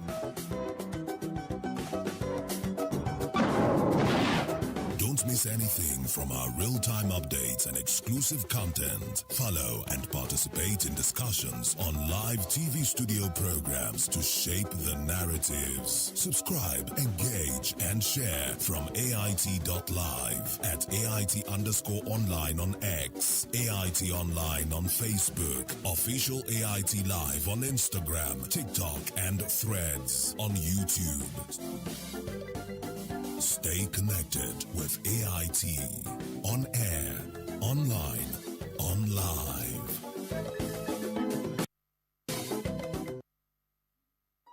The stories now break online.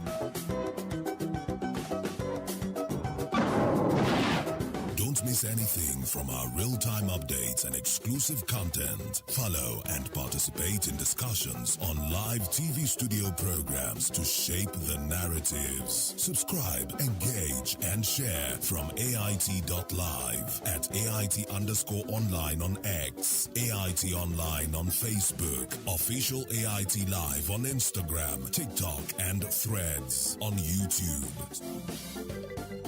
Stay connected with AIT. On air, online, on live.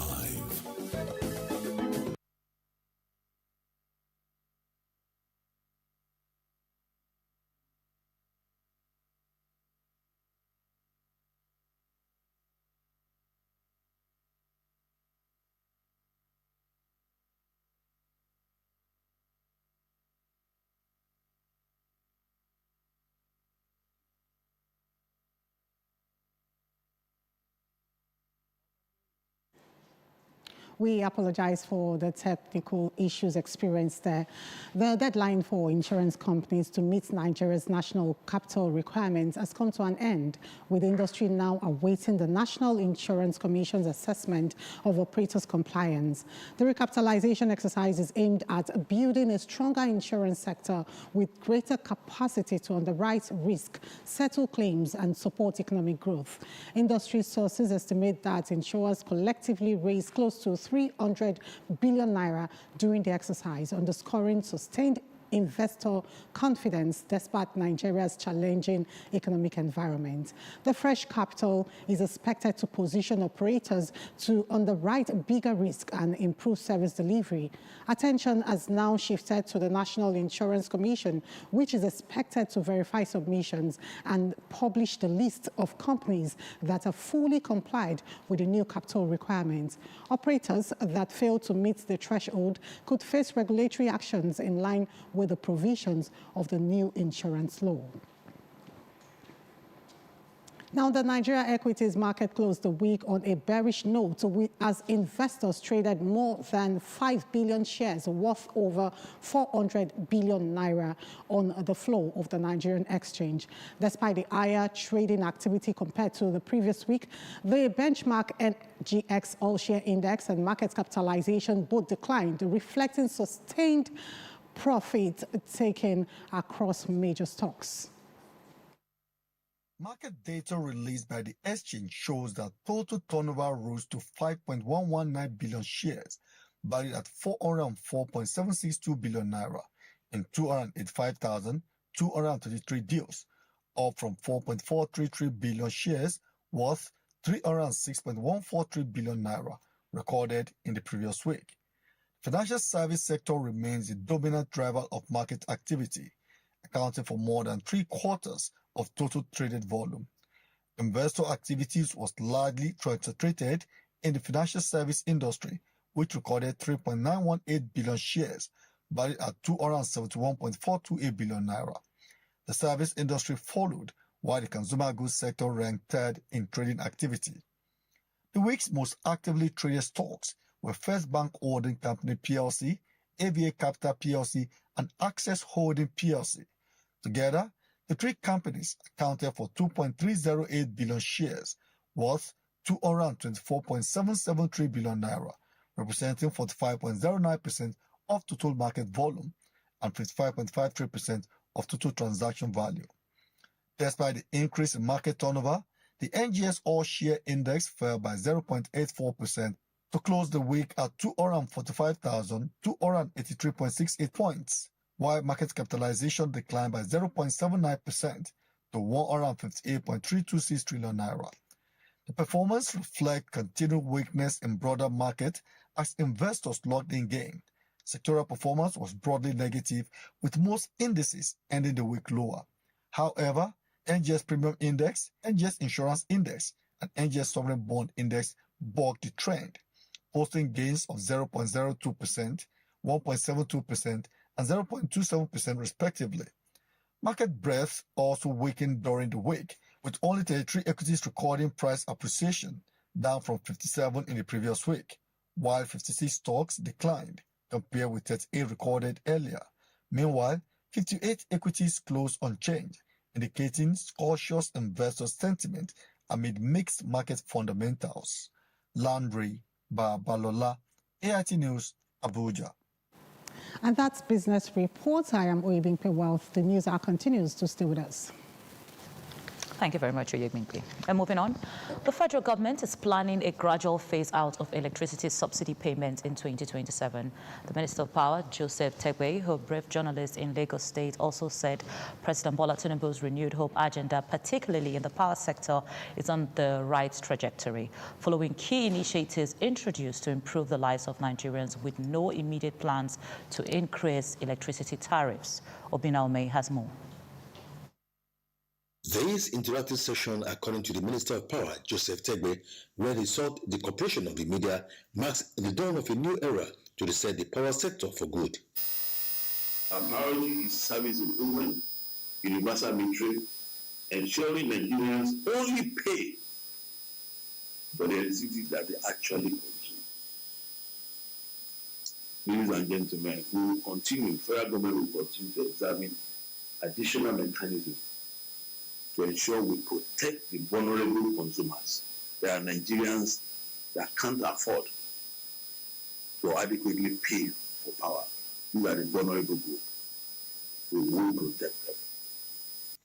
He commended President Bola Tinubu's initiative to reform the power sector by initiating metering for electricity consumers across the country, rather than the costly estimated billing system used in the past, which had eroded consumers' confidence on the authorities. I don't view centralization as a threat. Please, this administration has embraced it as an opportunity for us to unleash innovation, competition, and investment across the federation. We're also confronting one of the greatest impediments to market sustainability. That's a creeping liquidity crisis that's accumulated over many years. In line with this, we are now advancing the power sector bond initiative to resolve the enormous legacy obligations that we have. The minister, however, explained that the enactment of the Power Act 2023 changed the landscape as he allowed state governors and other nationals to embrace innovation, competition, and investment opportunities in the power sector. The federal government's recent recruitment drive, where 5,000 young Nigerians were trained on metering, is what Tegbe says would reduce unemployment rate, as upon completion of their training programs will be absorbed by the discourse. The comprehensive technical audit of the transmission segment initiated by President Bola Tinubu, he stressed, would also help sustain power supply, as the nation targets 40% of its total power requirements to come from the renewable energy by the year 2060. Obiunume, AIT News, Lagos. Now, unsafe handling of hazardous chemicals has continued to pose serious risks to public health and the environment in Lagos. Following the series of chemical spill incidents, the state government is urging chemical handlers to comply strictly with safety regulations on the storage, use, and disposal of hazardous substances to prevent toxic releases and environmental degradation. AIT's Ashomawa Daniel has that story. Before we take the report, Shola, let's bring you some entertainment reports. For a couple of days now, the social media space has been buzzing with divided opinions on calls for Nigerians to boycott South African Afropop amapiano singer-songwriter Tyler's upcoming Lagos concert, scheduled for December 2026.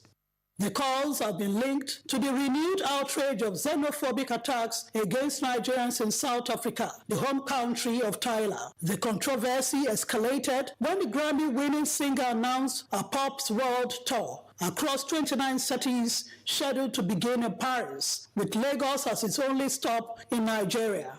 Social media trolls have continued to question Tyler's silence on the alleged attacks on Nigerians in South Africa, asking why she has not thought it appropriate to publicly address the issue. Some well-meaning Nigerians have, however, rejected the calls to boycott the singer's concert, insisting Tyler should not be held responsible for the actions of the South African government and security agencies. In a swift response, Tyler's management team has removed Lagos, Nigeria from their Pop World Tour. Moving on, Nigerian actress, model, TV host Annie Macaulay has again given busybodies something to talk about, and that's a new tattoo of a butterfly on the left side of her chest. Amebo said the ex-wife of Nigeria's legendary Afrobeat singer, Su Baba, initially had a tattoo of the name Idibia on the same spot, but has now replaced it with an image of a butterfly, which Annie flaunted in a recent Instagram post. And lastly, Zanzibar Tanzanian-born singer-songwriter Zuhura Othman Saud, known by the stage name Zuchu, is expecting her first child. The bongo-flavored music star, who recently called it quits with her husband, Tanzanian music icon and dancer Diamond Platnumz, whom she got married to in June 2025, took to her Instagram to share series of maternity photos with the caption, "Growing love and eating for two. Please be a chubby baby." The East African singer Diamond Platnumz also celebrated the milestone, sharing photos from the pregnancy with the caption, "New heart beats in the family." And that's my package for you on the entertainment and lifestyle segment. I am Anu Awojabi. Okay, now let's take you outside Nigeria, where Spain has condemned what it has called selfish, polarizing and unlawful reaction of some EU countries to the influx of about 60,000 migrants from Morocco to Ceuta. Officials say almost all those who reached the enclave on the 30th of July, that's on Thursday, have now returned. Spain's Interior Minister, Fernando Grande Marlaska, said on Saturday that the death toll had risen to at least 67. It comes after Italy temporarily suspended the EU's border-free Schengen arrangement with Spain, as Prime Minister Giorgia Meloni called the scenes shocking. Finland and Denmark backed Italy's move, while Czech Prime Minister Andrej Babis urged a temporary suspension of Spain's Schengen membership. In a letter to the European Commission, President Ursula von der Leyen, Spanish Prime Minister Pedro Sanchez said he had serious concerns about some European governments. He said the Spanish government had fully restored control over the border and prevented any unauthorized onward movement toward continental Europe in less than 48 hours. While most had shown support and solidarity, Sanchez said other European governments had chosen to attack Spain, driven by prejudice, fake news, ignorance, or political interest, and pointed out that Ceuta was not part of the Schengen area. The Spanish leader called for an urgent meeting with EU interior ministers to reaffirm the security of external borders is shared responsibility of all member states. Meanwhile, 22 of the EU's 27 countries also called for emergency talks in an open letter, citing serious concerns regarding the developments in Ceuta. The nations welcomed that Spain and Morocco are cooperating closely to ensure the swift return of migrants, but said a video conference of EU interior ministers would help reach agreement on mobilizing EU instruments and support for Spain to restore effective control of the border and prevent further uncontrollable crossings. And next on the news are It's Sports Track with Laila Wal to give us the latest from Glasgow.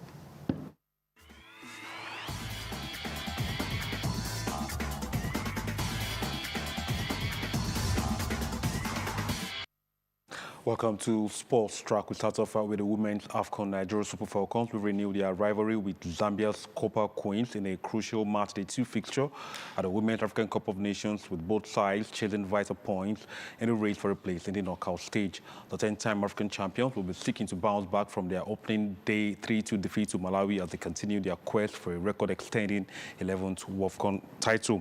Coach Justin Madugu has made 5 changes to the starting team, which lost to debutants Malawi, with Rofia Timuran making her WAFCON debut. Beyond the battle for the WAFCON trophy, the tournament carries added significance as it forms a part of the qualification pathway for the 2027 FIFA Women's World Cup, making every group stage match even more important. In the other match of Group C, decided earlier, Malawi defeated Egypt 3-1 to advance to the knockout stage. Now let's now bring you the latest updates from the 2026 Commonwealth Games in Glasgow, Scotland.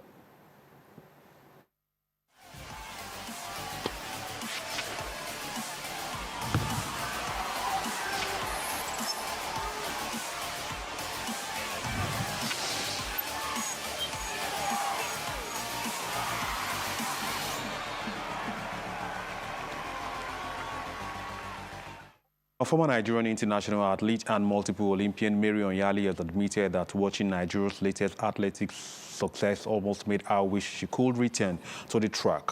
Speaking with AIT's chief sports correspondent Omofuma Ebari moments after Ezekiel Nathaniel won the gold medal in the men's 400 meters hurdles, Onyali said the excitement surrounding Nigeria's triumph was enough to make any retired athlete contemplate a comeback, if only age permitted.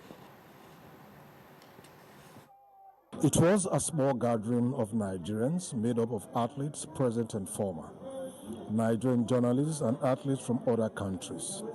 Ezekiel Nathaniel was aiming for Nigeria's 9th gold medal in the competition, and the support was unprecedented in the small gathering.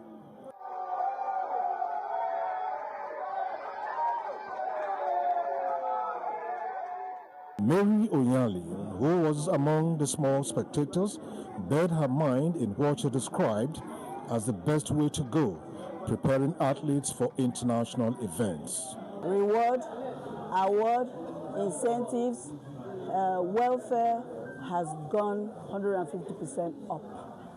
I was telling someone the other day, I wish I would wind back the clock and go back to competing again, because the athletes are being taken care of properly. Their welfare, like DG and the chairman always say, is paramount to them, and they're delivering on their promises. Isaiah Benjamin, the president of the Sports Writers Association of Nigeria, could not hide his feeling in what he also described as the commitment of Nathaniel. Well, obviously, I'm very optimistic that he was going to make it. He has distinguished himself in the heats, so we know that he was going to do what is expected of him. But of course, you know, in sports, anything can happen. So until the victory was ascertained, nobody could say otherwise. But we saw that he gave a very good start, and he ended well.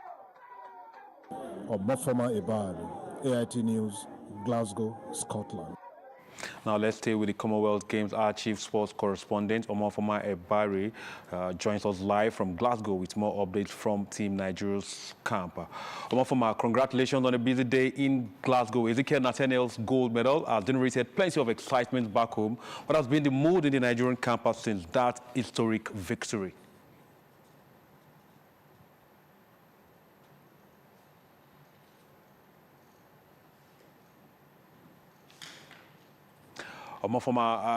Yes, we saw Ezekiel Nathaniel earlier in the day claim the gold medal in the men's 400 meters hurdles. What's the mood like around the Nigerian camp in Glasgow at the moment?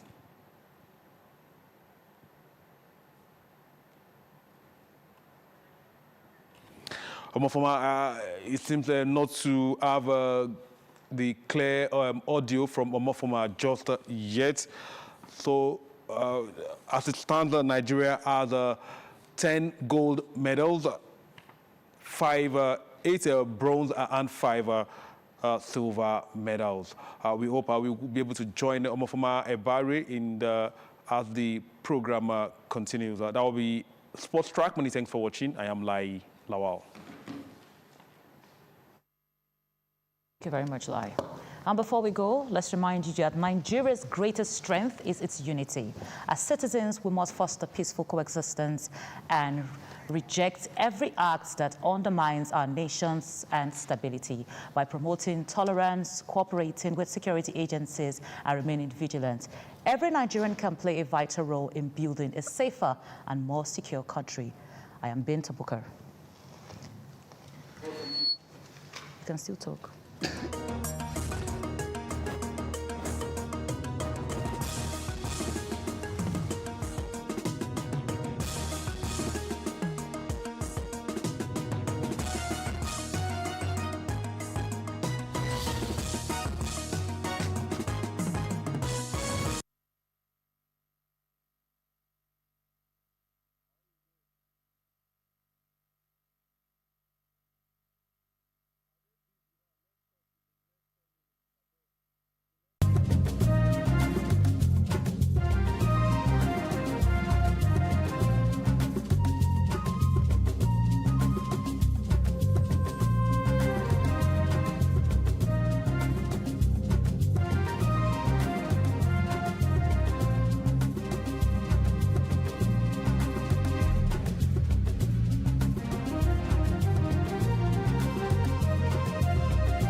At 17 years old, Job Nimbi has never spoken a word.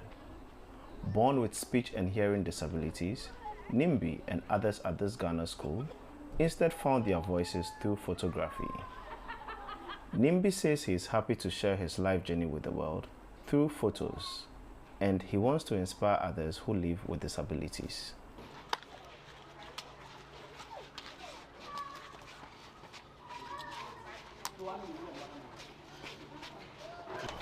But Nimbi and his peers face significant challenges, including discrimination. Other hurdles are limited training and resources.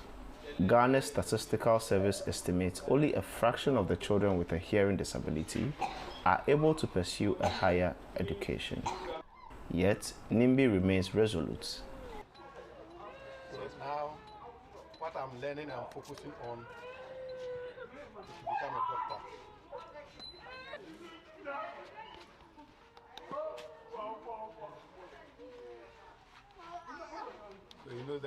Photography was introduced to the Savalugu School for the Deaf by Geoffrey Buta.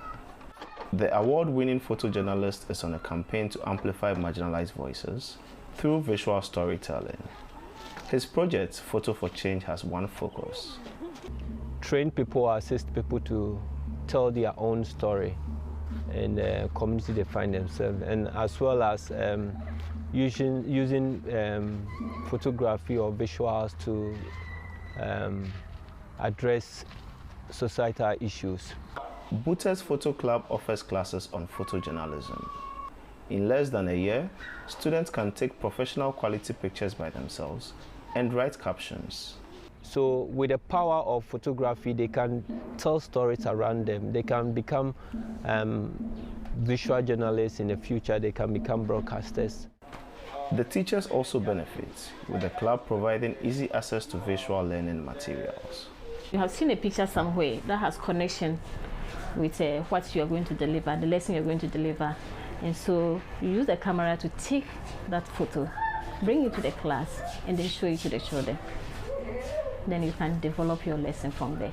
Buta plans to expand his project to 10 more schools in Ghana and create exhibitions to showcase students' work.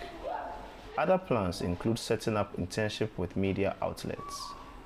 And in the long term, he wants to inspire a generation of students with disabilities to become award-winning photojournalists.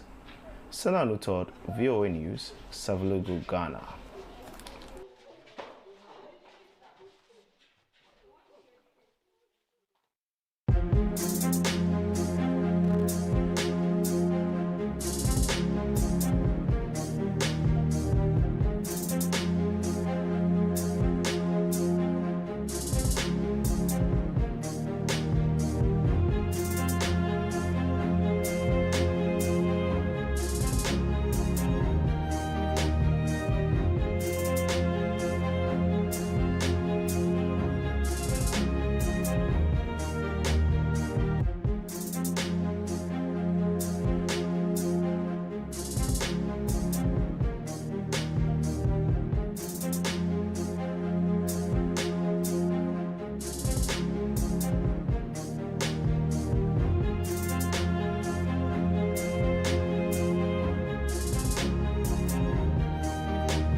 Thanks for changing to your station, the Africa Independent Television, and welcome to your program, Security Watch Africa. My name still remains Patrick Abambo. On this program, we'll bring that information you need to keep your life safe and secured. Welcome to the program today.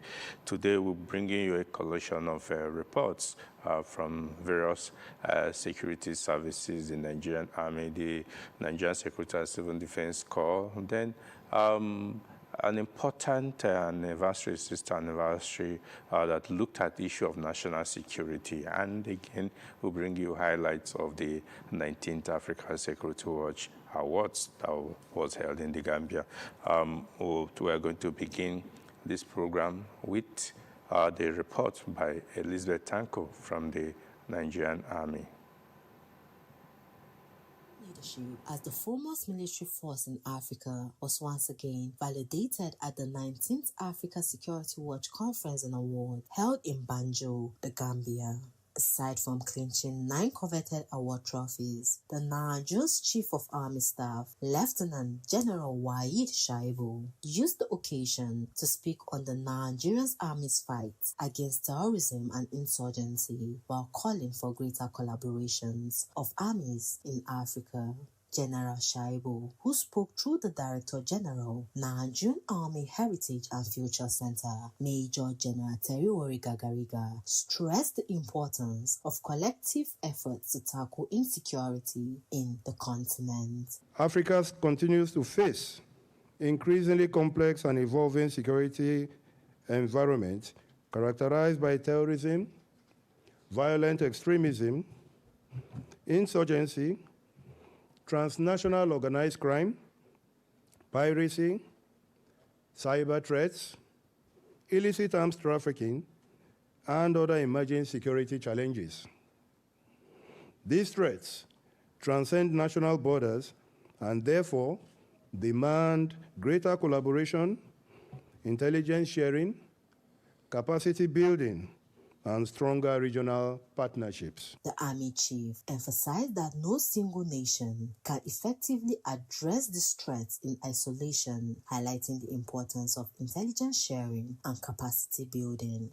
Beyond the tragic loss of lives, these threats undermine national sovereignty, weaken government institutions and public confidence in them, and also disrupt economic development and generate humanitarian crisis and threaten the stability upon which sustainable development depends. They equally create fatal conditions for poverty, displacement, food insecurity, and social fragmentation, amongst others. These are challenges no single nation can effectively address in isolation. Hence, our collective security depends on our collective resolve. Major General Gagariga stated that winning the hearts and minds of the people remains a critical component in addressing insecurity. The Army Chief reaffirmed the Nigerian Army's commitment to professionalism, adaptability, and resilience in safeguarding national sovereignty. The Nigerian Army remains fully committed to protecting Nigerian sovereignty and territorial integrity while contributing meaningfully to regional peace and stability.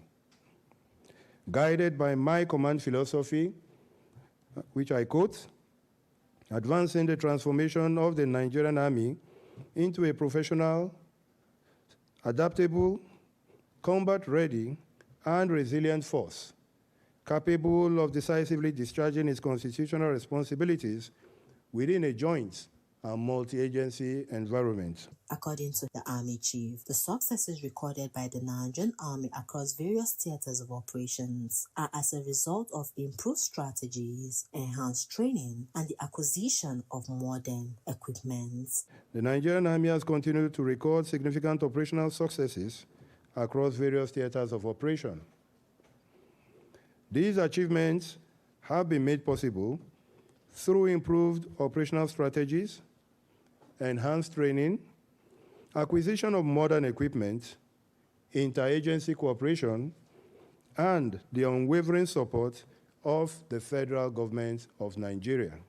He expressed confidence that deliberations at the conference will generate practical solutions and further strengthen cooperation among African security institutions. As we continue our deliberations this conference, I am confident that the ideas, experiences, and recommendations generated will further strengthen collaboration amongst African security institutions and contribute to practical solutions for a safer and more secure continent. He commended the organizers of the conference for putting together such an important and well-attended forum.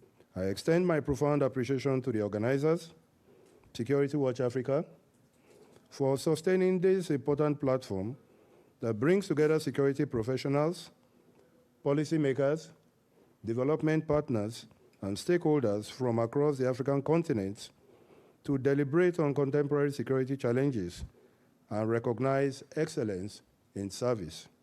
The Nigerian Army, under the leadership of Lieutenant General Waheed Shaibu, reiterated that Africa's strength lies in unity of purpose and collective action towards achieving lasting peace, stability, and development. Elizabeth Thango, reporting for Security Watch Africa. Yeah, welcome back. Yes, that was Nigeria Army presenting his records to the continental audience, and it was quite acknowledged and applauded by all participants from the various countries that were at the conference. Yes, we'll take you to this Nigeria Civil Defense, Security and Civil Defense Corps, the FCT Command, where Lucita will bring us a report of a commissioning of the obstacle course. Sit back as we bring you the report. The Commandant General of Nigeria Security and Civil Defense Corps, NSCDC, Professor Ahmed Abubakar Audi, this Thursday commissioned the Tactical Training Ground, an obstacle course constructed by the Federal Capital Territory, FCT Command, at the command's headquarters in Abuja. Professor Audi urged personnel to make good use of the facility. Honorable Minister, myself, and the entire staff of the Corps, we commissioned this very beautiful,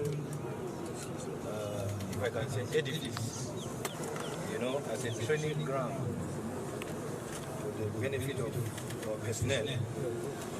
Of course, dedicating it to the glory of God.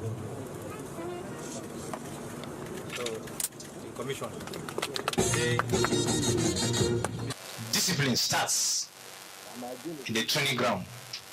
It is when you are trained, you must show that you are disciplined. And I like to enjoin all of you, all the staff in FCT, to use this ground, to impact on them the spirit of discipline and transparency and professionalism. I charge all personnel to maximize the opportunities it offers. Train with discipline, train with professionalism, train with integrity. Remember that every exercise undertaken here is ultimately aimed at protecting the lives, property, and freedom of Nigerian people. The CG said the project reflected the core commitment to building a competent force. This occasion represents far more than the unveiling of physical structure. It is a celebration of vision, commitment, strategic investment in the future of the Corps. It reflects our unwavering determination to build a Corps that is professionally competent, intelligence-driven, operationally effective. Audi said the training ground was strategic to equip officers with skills needed to respond to evolving security threats. This facility places an even greater responsibility upon you. You are serving within the nation's capital, the seat of power and the symbol of Nigerian unity. You are the hosts. You should also know that you are the hosts of the national headquarters. May this facility continue to produce officers who will serve Nigeria with courage, discipline, honor, and excellence. Earlier, the FCT Commandant of NSCDC, Dr. Olushola Udumusu, appreciated the CD for the support given to the command while stating the essence of the project.